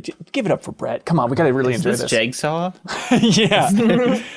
Brett says, I like to call this Who Has Played More? The rules are simple. I will give you a few of my favorite gaming IPs, and you discuss amongst yourselves who has played the most entries in each franchise. Who has played the most The Legend of Zeldas? Now here, before we even dive in, what does this mean to you? Rolling credits? More than 2 hours? What's the distinction, you think? For Zelda, I feel like rolling credits is fair. Rolling credits? Maybe for other ones it won't be, but for Zelda, that feels fair. I think let's do rolling credits. That seems like a clean way to do it, because I've dabbled with so much crap, by crap, yeah, I mean I guess classic that's true. games. As part of your career. Yeah. But yeah, I think touching the most Zelda games would normally be instructive that you're the biggest fan. I bet I've touched every Zelda game, but I don't think I'm the biggest fan in here by a mile. Like, Haley, I'd imagine you've rolled credits on the most? I've rolled. Should I count? Yeah. Should we count? Do it. Have you missed any big ones? Maybe would be easier. Yeah. I haven't missed any big ones. How far back do you go? I remember playing Link's Awakening. Okay. The first when I was really little. Like there's a few of the spin-off ones that I didn't. Like I haven't played Phantom Tracks or Spirit Tracks. Phantom Hourglass or Spirit Tracks. Phantom of the Hourglass, yeah. But I think besides that, I beat Triforce Heroes. What? I love Triforce. I used to play it on the plane a lot. Make a statue. My God. I want to defend that game because I played it once on a plane too when like Ben Reeves was reviewing it. And like I had a blast. Like we laughed so much playing that game that in my mind it's a positive thing. But I thank God we have somebody who can defend Triforce Heroes. I love that game. I remember playing it on the plane on my way to Minneapolis actually back in 2016. Like the whole flight. That's all I played. Wait a minute. Were you playing it by yourself? Yeah. Okay, tear the statue down. That's weird. We can't sign off on that. No, I think it's more impressive. Yeah, maybe you're right. She played the not fun version of it. and still have fun. I had no friends to play with. I would. And I haven't played any of the CDI ones. Those ones don't count. No, right? what are we doing? Yeah, okay. So you're the champion of Zelda. Resident Evil. Who's rolled credits on the most? I mean, just 2 for me. Yeah, 2, 3, 4 for me. Or I mean 4 and 8 for me. Not 2, but 2 entries for me. Yeah, I guess okay. I haven't played a lot of the old ones, but like since 4, I've played basically all of them except 6. And the remakes too, I take it? Yes, yeah. Okay. So I've played, I mean, like since the release of 4, I think I've rolled credits on almost all of them. All right. You know, with except not the ones where you're Claire that were like on the DS or whatever. DS. You're not thinking of Code Veronica? No, the ones where you're on like a boat. Revelations. Okay, yeah, the 3DS ones. Yeah, I haven't beat those, but still, you know, 4, 5, 7, 8, 2, 3. All right, you're 4 done. Again. Hey, I'm the only person here who's beat 4 Remake. My private phone number, dude. That one's private. Final Fantasy. I think I probably got that one. Everyone else seems horrified, but yeah, let's see. I've started almost all of them, I think. But yeah, that for like rolling credits would be like 6, 7, 8, 9, 10, 12. That feels like a weird drop off after that, but yeah, I guess that's it. All right, I'll take it. And 7 twice, also. 7 twice, that's right. And World of Final Fantasy, of course. And then it's not listed here, but Hitman. Oh, Leo Vader, I'll be damned. Look at you. You're the champion of that one, buddy. I guess. I've beaten the new trilogy only. That's it. I think I rolled credits on Absolution, so sweet. You know, watch out. Jason, I've only done the new trilogy as well for Hitman. Oh wait, I'm sorry, Leo. Yeah, you aren't special anymore. It turns out everybody else has played Hitman and enjoyed it too. Leo, did you play much Hitman? Did you play much Freelancer, Haley? No, but I wanted to. But I just kind of I was trying to combine all my stuff on one file back when it was so confusing to do so. Has it gotten easier yet? I don't know, but like I had my 1 and 2 files and I platinum 3, and I was trying to transfer everything so I could just like have fun with all my stuff, and it was like a math problem to do that, and I kind of hopped off. Yeah, fair enough for sure. Yeah. Jason Wojnar says, better quest goal, everybody. significantly increasing my Ukrainian vocabulary and reading comprehension. I already speak Ukrainian, but now I'm reading Cassandra by Lesia Ukrainka, and god dang, you don't realize how many words and ideas you don't engage with every day until you start reading literature in your second language. I only get through about a page a day, but I'm really good at retaining words with index cards.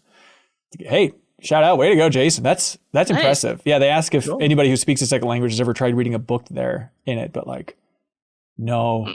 Technically, I speak a little Spanish, but like, I don't think I ever tried reading a book. The Little Prince, when I was in junior high, maybe. Is that like French? The only French. Yeah, it's French. How's your French overall living up there in Canada?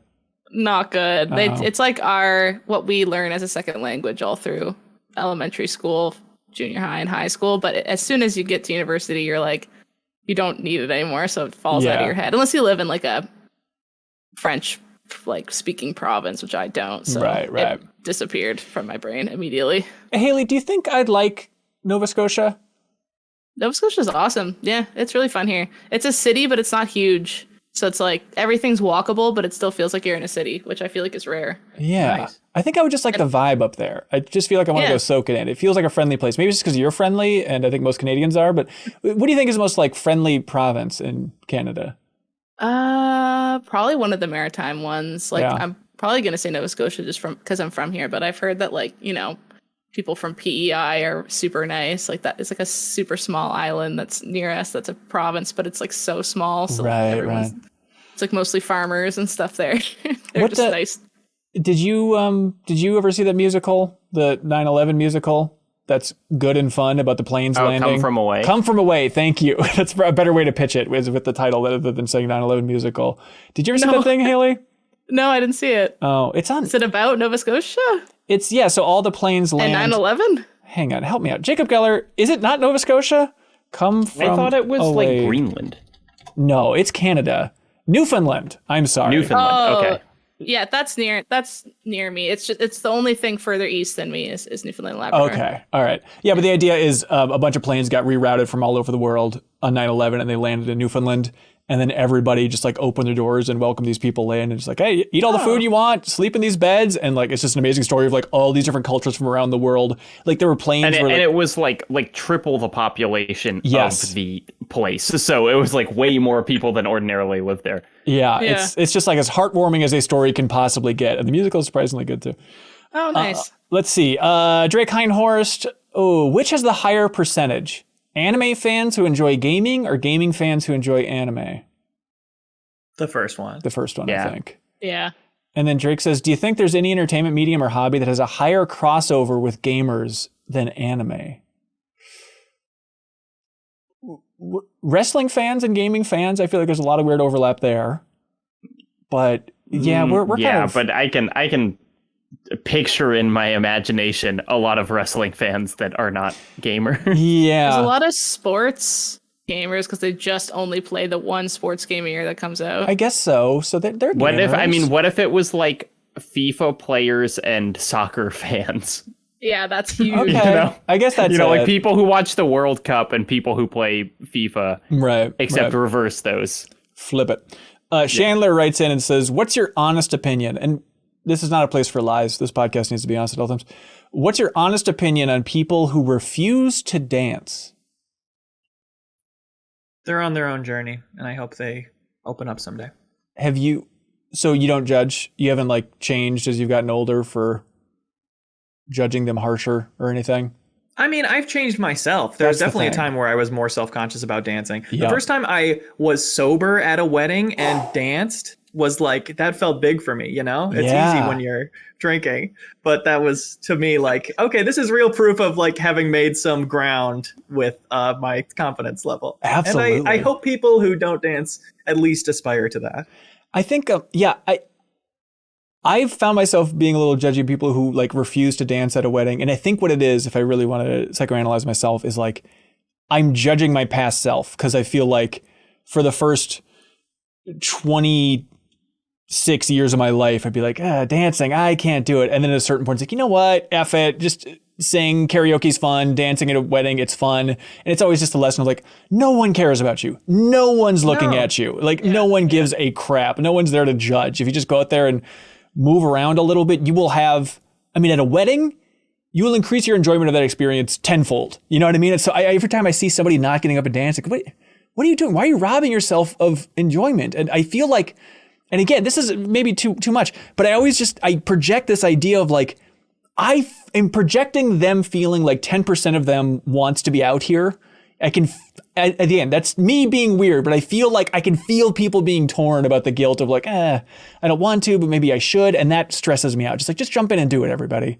I've also seen so many older couples in my life where one of them wants to and the other doesn't. Right. It's not the whole deciding factor, but it's like, I sure never want to be that for my partner, like holding that experience back for them. That hits different than one person who's a little uncomfy. Like if the person you choose to be your person is like, can you do this with me? And you're like, no. Right. That hits different than like you just yourself not feeling like dancing. For sure. I mean, I agree with everything that y'all are saying, but like as someone who like doesn't have a fear of public speaking, like dancing in public is like one of the like highest list of like I would put it like above bungee jumping of like things I really need to psych myself up for. Yep. You know, it's like it's not.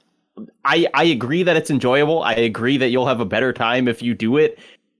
Stepping over that ledge is like, it's like I think I would genuinely have an easier time jumping out of a plane sometimes than like time to get on the dance floor. So you have done it before and you enjoyed it more when you did it. What's that? So you have done it before, though? You have? Oh, yeah. I'll do it. I don't want to be the person like standing off, but it's just it is that like that step on where you're like, I'm going to get out of my head. Yeah. I find unbelievably challenging. Yeah, I agree. I am totally with you. I think maybe I'm just an egomaniac for like being really proud of myself for getting over that hurdle over these last couple of years of my life. You know, there was also one time where I was had an edible instead of drinking at a wedding, and the dancing started outside on the concrete, and that was an experience I can't even put into words. Of trying to dance on concrete is so different than trying to dance on the dance floor. Really? It feels so much worse. And trying to move your body like that in that state I was in, that felt like a mistake. But when I moved inside, it was perfect.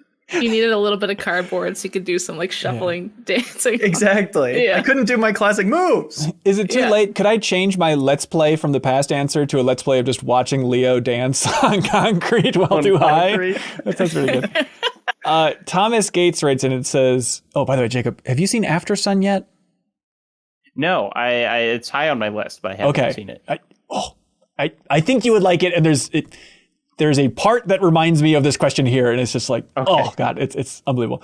Thomas Gates writes in and says, hey, Maxers, I listened to the Max spoilers you did for The Last of Us season 1, and I'm curious of what everybody else thought of the finale.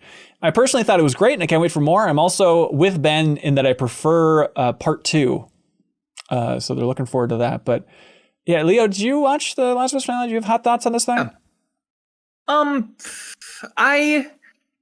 Throughout, I really liked the stuff they added, and I could not really get into the stuff that's shot for shot from the game. It just was always distracting to me, which is not an indictment on the show exactly. It's just I've really never stopped thinking of, here, then the next line comes up. And then it was more like this in the game, but now I'm watching it happen like this, right? Even though it's the same dialogue. But the ending still hit for me. I thought it was really interesting, and it was weird though, going like I was more moved by that 3D guy's performance during this scene than Pedro Pascal right now. And maybe that's because it was more fresh, but also, having replayed the game multiple times, even in the most recent playthrough, that ending and that ambiguous ending hit me harder in the game. Yeah, I finished watching it last night with my partner who didn't know the story, was completely kind of experiencing it fresh. And an interesting thing is we watched the game ending like immediately after, and it's so close, but there is can I don't know, gesture at spoilers for The Last of Us? Gesture spoilers, everybody. I don't know. In the game when Ellie is saying, here's what happened to me, like, this was whatever, here's what happened to me in the mall. She says, I'm still waiting for my turn. And in the show, she does not say that. And like when we watched that in the game, my partner was like, that is such a better line than what they had in the show, you know, of like communicating the emotional conflict that Ellie is like feeling of like, I am still waiting to die, makes that whole thing hit so much harder.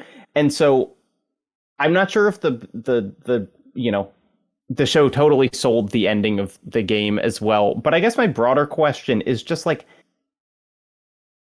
I kind of don't know what the show is. Like, is its purpose just people who haven't played the game, now you can see the story?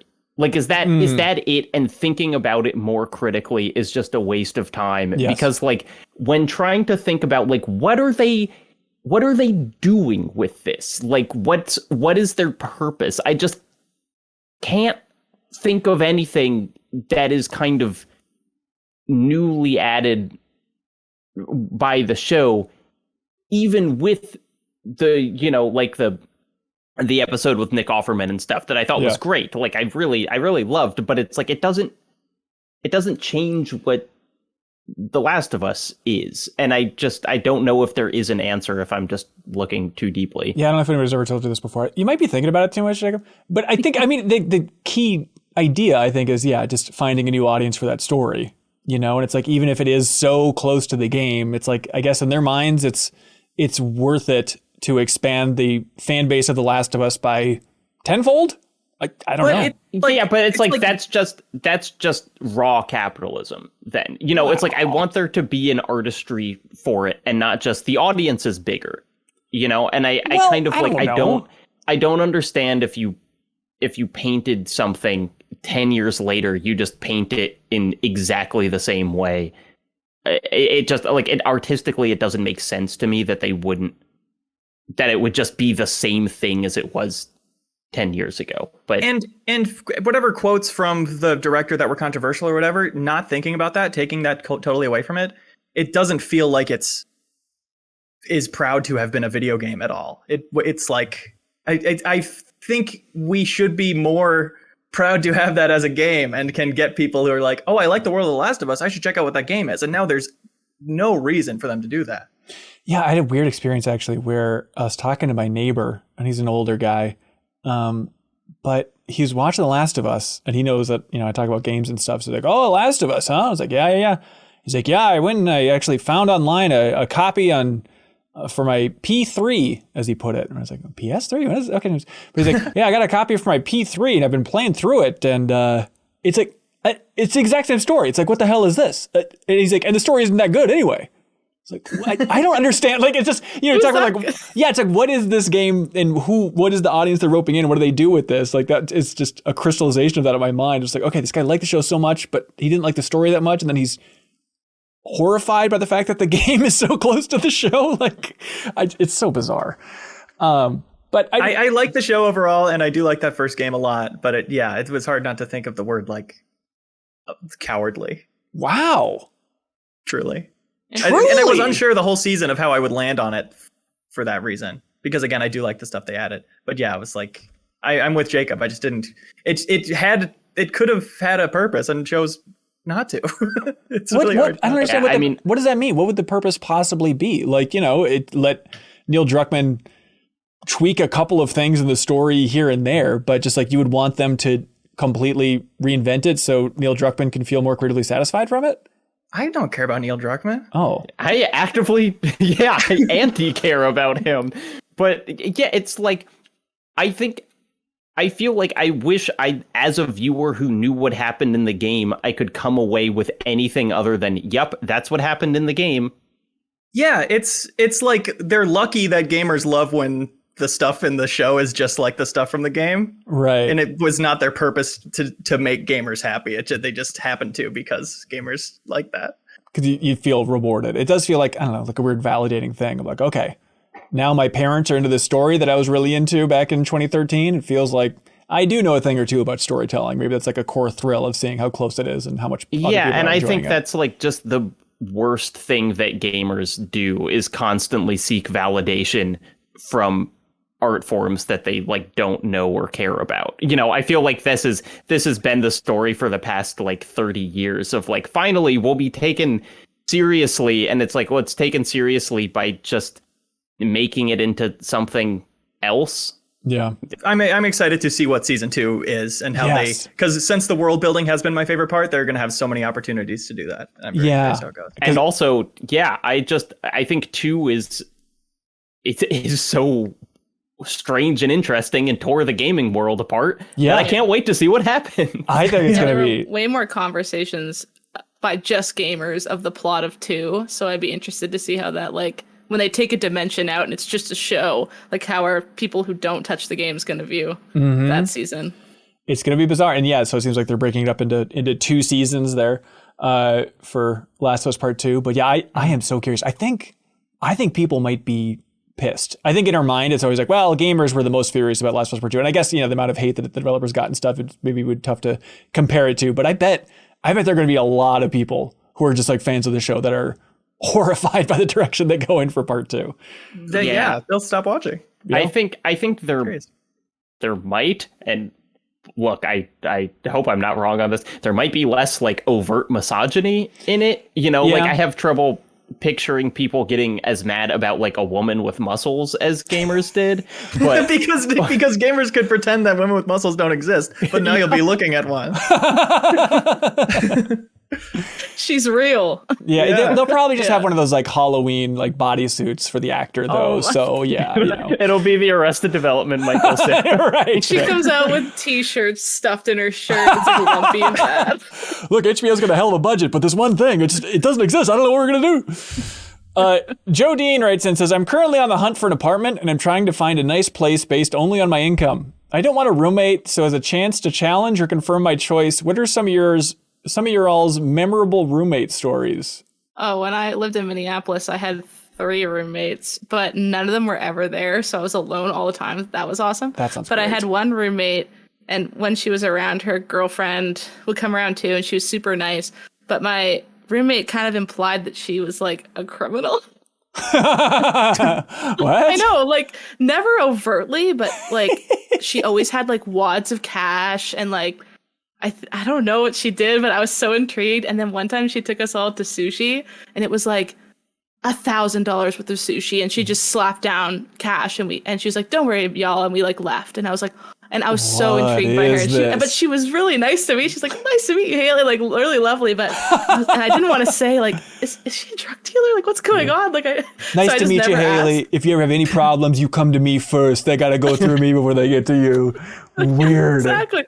Weird. I was just so, should I have taken the sushi? Am I culpable now? Who knows? But like, I just was always so curious. And when she'd come around to like watch movies, I'd be like, oh, I wonder, like, what did she do? What a mystery. What a mystery. My first year in college, I was roommates with just like a random, total kind of random selection guy.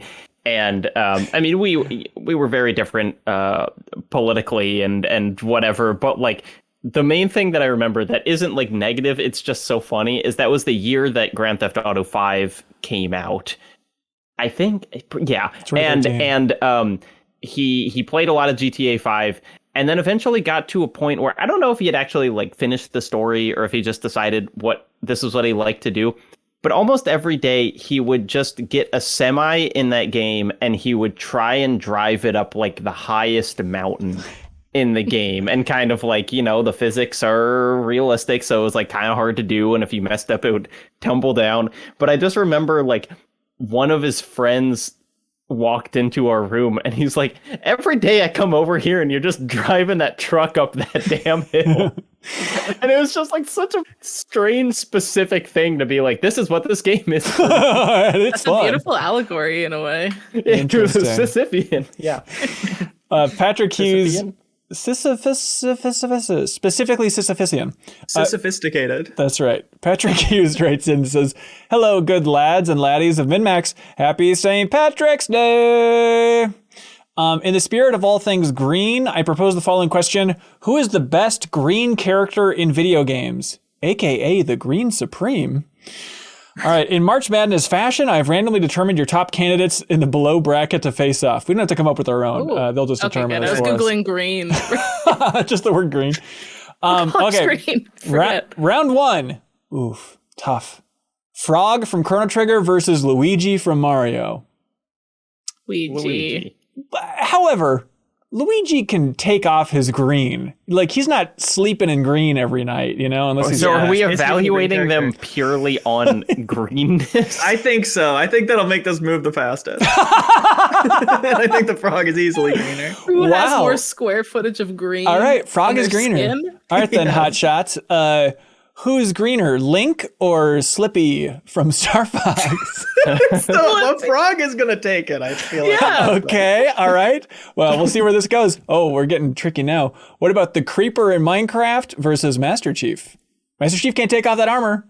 Creeper. The creeper's greener anyway. Okay. Yeah. Yoshi versus Bulbasaur. Isn't Bulbasaur kind of blue? Am I misremembering I don't this? really think of him as green. Yoshi's more vibrant. Right. Okay. Yeah. Bulbasaur, it's mostly just the bulb on his back that's green. The rest is teal. Yeah, he's a hack. There's no doubt. All right. This is where it gets tough. Round 2, the semifinals. Frog versus Slippy. Slippy. Hang on. Is Slippy all green? Wait, you're gonna Google nude Slippy? Yeah, I'm just gonna. Thanks to ExpressVPN, I'm gonna Google nude Slippy real quick. My wife will never find out. So Frog, I think, has more skin exposed. Is my memory. Let me really look at these pictures and compare them. I found nude. You found nude on DeviantArt. Oh, this is an episode of Game Query. Wow. It has the stomach. He's green, but in this rendition, you know how under his mouth is kind of white? Right. That continues down his chest. It looks like it's the same with Frog. Well, Slippy is just like a deeper shade of green. Yeah, more vibrantly green. Are we in hue now? Is it coming down to hue? I think it does. Yeah. Also, I hate to say it because Frog's my boy, but Frog was only part-time Frog. Like Frog was born a human, and Slippy was born all Frog. So I think Slippy. How old is Slippy versus how many years was Frog? Because Slippy does seem like a young. Okay, how old is Slippy? Sorry, Slippy's 27. At the what? Damn, I'm older That's than too Slippy. young. I feel like every character in every game ever made is 27. Mm-hmm. Do you know what I mean? It's always 27. It's like a child soldier. Unless it's like Final Fantasy, then it's like Cloud Strife is like 17 years old or something. It's like, what? Yeah. No. It's okay. 17, 27, or 70. Mm-hmm. The 3 ages. That's right. And that one's only from Metal Gear Solid 4, I suppose. Okay, so Slippy takes it, and then so now it's Creeper versus Yoshi. Well, here's Creeper. Creeper's only not green in his eyes and mouth. Right. And Yoshi's, they come in a variety of colors. Great point. Oh, boy, this is tough. Slippy versus Creeper for the finals. I think it's Creeper. I think like the Creeper green is like defining. You can find it in a Home Depot paint section at this point. Yeah. Well, creepers are like 4 different types of green because it's like blocked green. And that's it's a positive. Camo. That's positive. Really green. Congratulations to Creeper, truly the green supreme. Unbelievable work. Thank you, Patrick Hughes. All right, Haley, what do you like for question of the week? I'll refresh your memory a little bit. Okay. If you could watch yourself stream from the past, Elden Ring versus Breath of the Wild, coming up with stories about us being too scared to do things, / Leo Snakes on a Plane thing, the dancing question, Last of Us, that was good, Green Supreme, how are you feeling? It's a tie between Green Supreme and what game would you want to watch yourself stream? Okay. Rhyme. Okay, Jacob and Leo? I really like the streaming one. Okay. I thought that just got some good stories. Yeah, good conversation. There we go. Congratulations to Hieronymus Josh. You just Great name, won. too. That's I noted right. that when you said it. Etherborn on Switch. I'm it is shipping it out to you. And now it's time for something that we prefer to call Get a Load of This.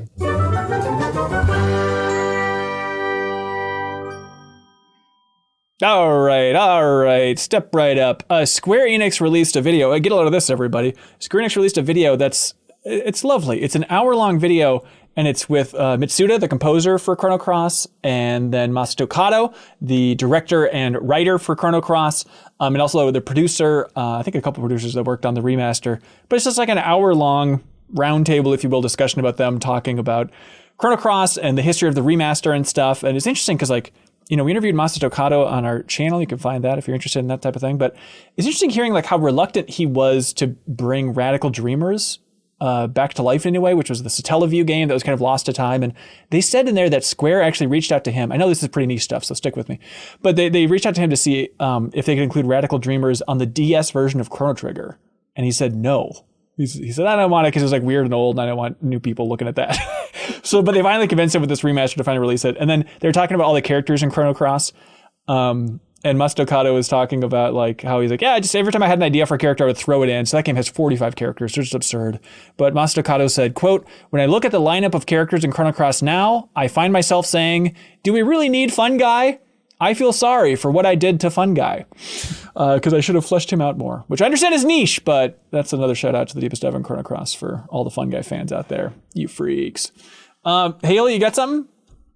Yeah, get a load of this. I saw a TikTok, and then I had to go find it actually somewhere. But it is a band who sets up facing a screen, and then patrons of the bar play Mario Kart, and they play, like, they mute it, and then the band makes all the sounds relating to the Mario Kart. So, like, if you get a star, they, like, play the star music, and, like, if you hit someone with a thing, they'll do, like, the bloop, bloop, and they'll, like, do those kind of sounds, and they know every single song to all the tracks, and they play them through while you're playing. That sounds fun. There's links below for all the stuff if you want to see it. Leo, you got something? Get a load of this YouTube video. Full actors roundtable. Justin Theroux, Rajat Suresh, Jeremy Levick, and more. It is an hour-long parody of those actors roundtable videos. Except with a bunch of actors you haven't heard of talking about their bit parts, and like Rajat's had one line in Severance, and they spend like 10 minutes breaking down getting into character for it and everything. But also Justin Theroux is there, who's a real actor who lends, I mean, you know, a more successful actor, which really lends a sense of reality to this whole ridiculous parody. I love it. It's so funny. A bunch of like fake projects that they made clips for. Could not recommend it enough. Love it. Jacob. Get a load of this. Our friends, I think so, at People Bake Games have made a new video called We Entered the World of Microsoft Excel Esports and Got Our Asses Beat. I saw that headline. I was like, that's a perfect headline for a YouTube video. It's great. It is what it says on the label. It is that Microsoft Excel is an esport now, where essentially people are challenged to do like a number of really complicated math problems in a specified time, and so they're like setting up Excel algorithms to do it. And it's both very entertaining to learn about, and also just has like some A+ green screen usage. So format wise, it's also very entertaining. Love it. Get a lot of this from the community. There's a channel, which, by the way, Haley, looking through those responses for the survey in the Discord, like I was tickled by how many people were like, the Get a Load of This channel in the Discord is like the best thing. It's just like, here's everybody just called out a bunch of times. Yeah, it's just like, imagine Twitter if it was just boiled down to only the most interesting stuff. But Lurch shared this thing. I didn't realize this. This is a big announcement. I guess it happened Wednesday for folks, but that Ghostwire Tokyo is coming to Xbox. But then there's also going to be an expansion, the Spider's Thread teaser. But I feel like I kind of want to go back to Ghostwire Tokyo. I feel like it's going to be perfect when it comes to Well, it's Xbox. also the PlayStation Plus game. Oh, really? Oh, nice. Yeah. So yeah, April 12th. But like after loving Hi-Fi Rush so much, it's like, maybe I need to go back to this game. Maybe there's some magic in there that I missed. But hey, that's it. Thanks so much, everybody, for watching and listening to this episode of the MinnMax Show podcast. We appreciate it. Again, you can go to patreon.com/MinnMax with 2 N's. Those aren't just words that I say. That's an actual URL you can go to. And if you go there, you can get us one step closer to going to Super Nintendo World, sending Leo and Janet and Sarah there, and we'll make a whole bonus travelogue about it. You can also unlock Party Chat at the $5 tier, which is in that bonus podcast feed alongside the deepest dives on Resident Evil 4 Remake and Like a Dragon Ishin and Chrono Cross and everything else we talked about here. Of course, Indiana Jones and the Fate of Atlantis. But on Party Chat, which is our bonus podcast this week, I was delighted. It's like best case scenario because somebody new joined it and called in, and they're like, hey, I think their name was Bradley. I know their name was Bradley. And they're like, hey, I've been a fan for a while. I found you from Easy Allies, and I'm curious, like, why instead of making more podcasts, you seem to be leaning more into Twitch streams as an outlet? Like, why don't you just make bonus podcasts instead of doing Twitch streams? And it was really fun. This is what I really like. It's like, okay, let's break it all down. Let's get into numbers. Let's get into specifics, analytics for all this stuff, and just like unpacking that with the community for like 20 minutes of just fully pulling back the curtain. I'm like, here's how much we make from Twitch. Here's the problem for tracking analytics for podcasts, blah, blah, blah, blah. The tech behind it. So if you like that really behind the weeds stuff, or you just want to hear us talk about the Oscars, a full recap of the Oscars and all that stuff. Behind the weeds. Go behind the weeds with Party Chat, everybody, every single week. We appreciate it. Also, up on MinnMax's YouTube channel today, this very day, we have a new interview, which is a format of interview that I like doing every once in a while, where I'm joined by two developers at the same damn time. So this time we have the director of Pentiment, Josh Sawyer from Obsidian, and then we also have the director of Immortality, Sam Barlow. And it is the three of us talking about the similarities between those games, 2022 critical darlings, and unpacking just the process of development. And by and large, it's weird to like set up one of those little developer discussions. Hang on, are people paying attention to me, or are they watching the video of Leo's cats right now? Pretty cute. Yeah. No one's paying attention to you. All right, I'm going to keep rambling. I'm trying to keep people hooked in. All right, thank you. Audio listeners, at least. But anyways, I hope you all enjoy it. It's fun to have two people who are way smarter than you, and you can just kind of like sit back and let them talk to each other. So I hope you all enjoy that type of funky interview. There's a reason it doesn't exist many places, because it's a weird thing to do. So awesome. Hey, thanks, Haley. Thank you so much. That's very sweet. Let's see. Heads up for everybody. GDC is next week. GDC is happening next week. Haley's freaking going. Yeah. Exciting. Podcast is going to be a little bit funky next week. We're probably going to be recording it in the hotel room, so the audio might be a little funky, but we'll do our best to make it as good as we can and as fun as we can. But because that's going to be a busy, different type of week, we're not going to have community questions on next week's episode of the podcast. That's a heads up for everybody, but everything else should be as per normal. There'll still be New Show Plus and stuff. Leo's going to be running it back home, but cool.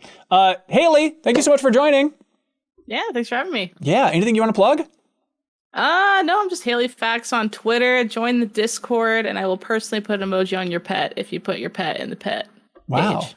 That's I'm trying to keep up every single one I see. I put emoji. That's amazing. Leo, you got something to plug? My next video on youtube.com/LeoVader has my favorite cameo I have had so far, and I don't think anybody who I've had cameo in the past would be hurt by that when they see what it is. All right, Mr. Beast. And Mrs. Beast. Jacob, do you want to plug anything other than your awesome Wanted Dead breakdown? Listen to the Something Rotten podcast, wherever you get your podcasts. We are well into the Darkness series, which is a really fascinating game to talk about 15 years after it came out. I feel like a jerk, Jacob Geller, because it took me too long to finally start listening to that podcast. But the other day I was flying through episodes. Really fun. I really enjoy that a lot. Oh, that's you and Blake are great. That's very nice to hear. Yeah. And thanks so much again to everybody watching or listening, and everybody over there on Patreon who found the tier that's right for them, especially people at that Game Champion tier that can choose any game under the sun and be declared the champion of it. So Patrick Polk is officially the champion of Irritating Stick. Irritating Stick on PlayStation 1. Congratulations. Seth, otherwise known as PrettyGoodPrinting.com, they're the champion of Total Annihilation.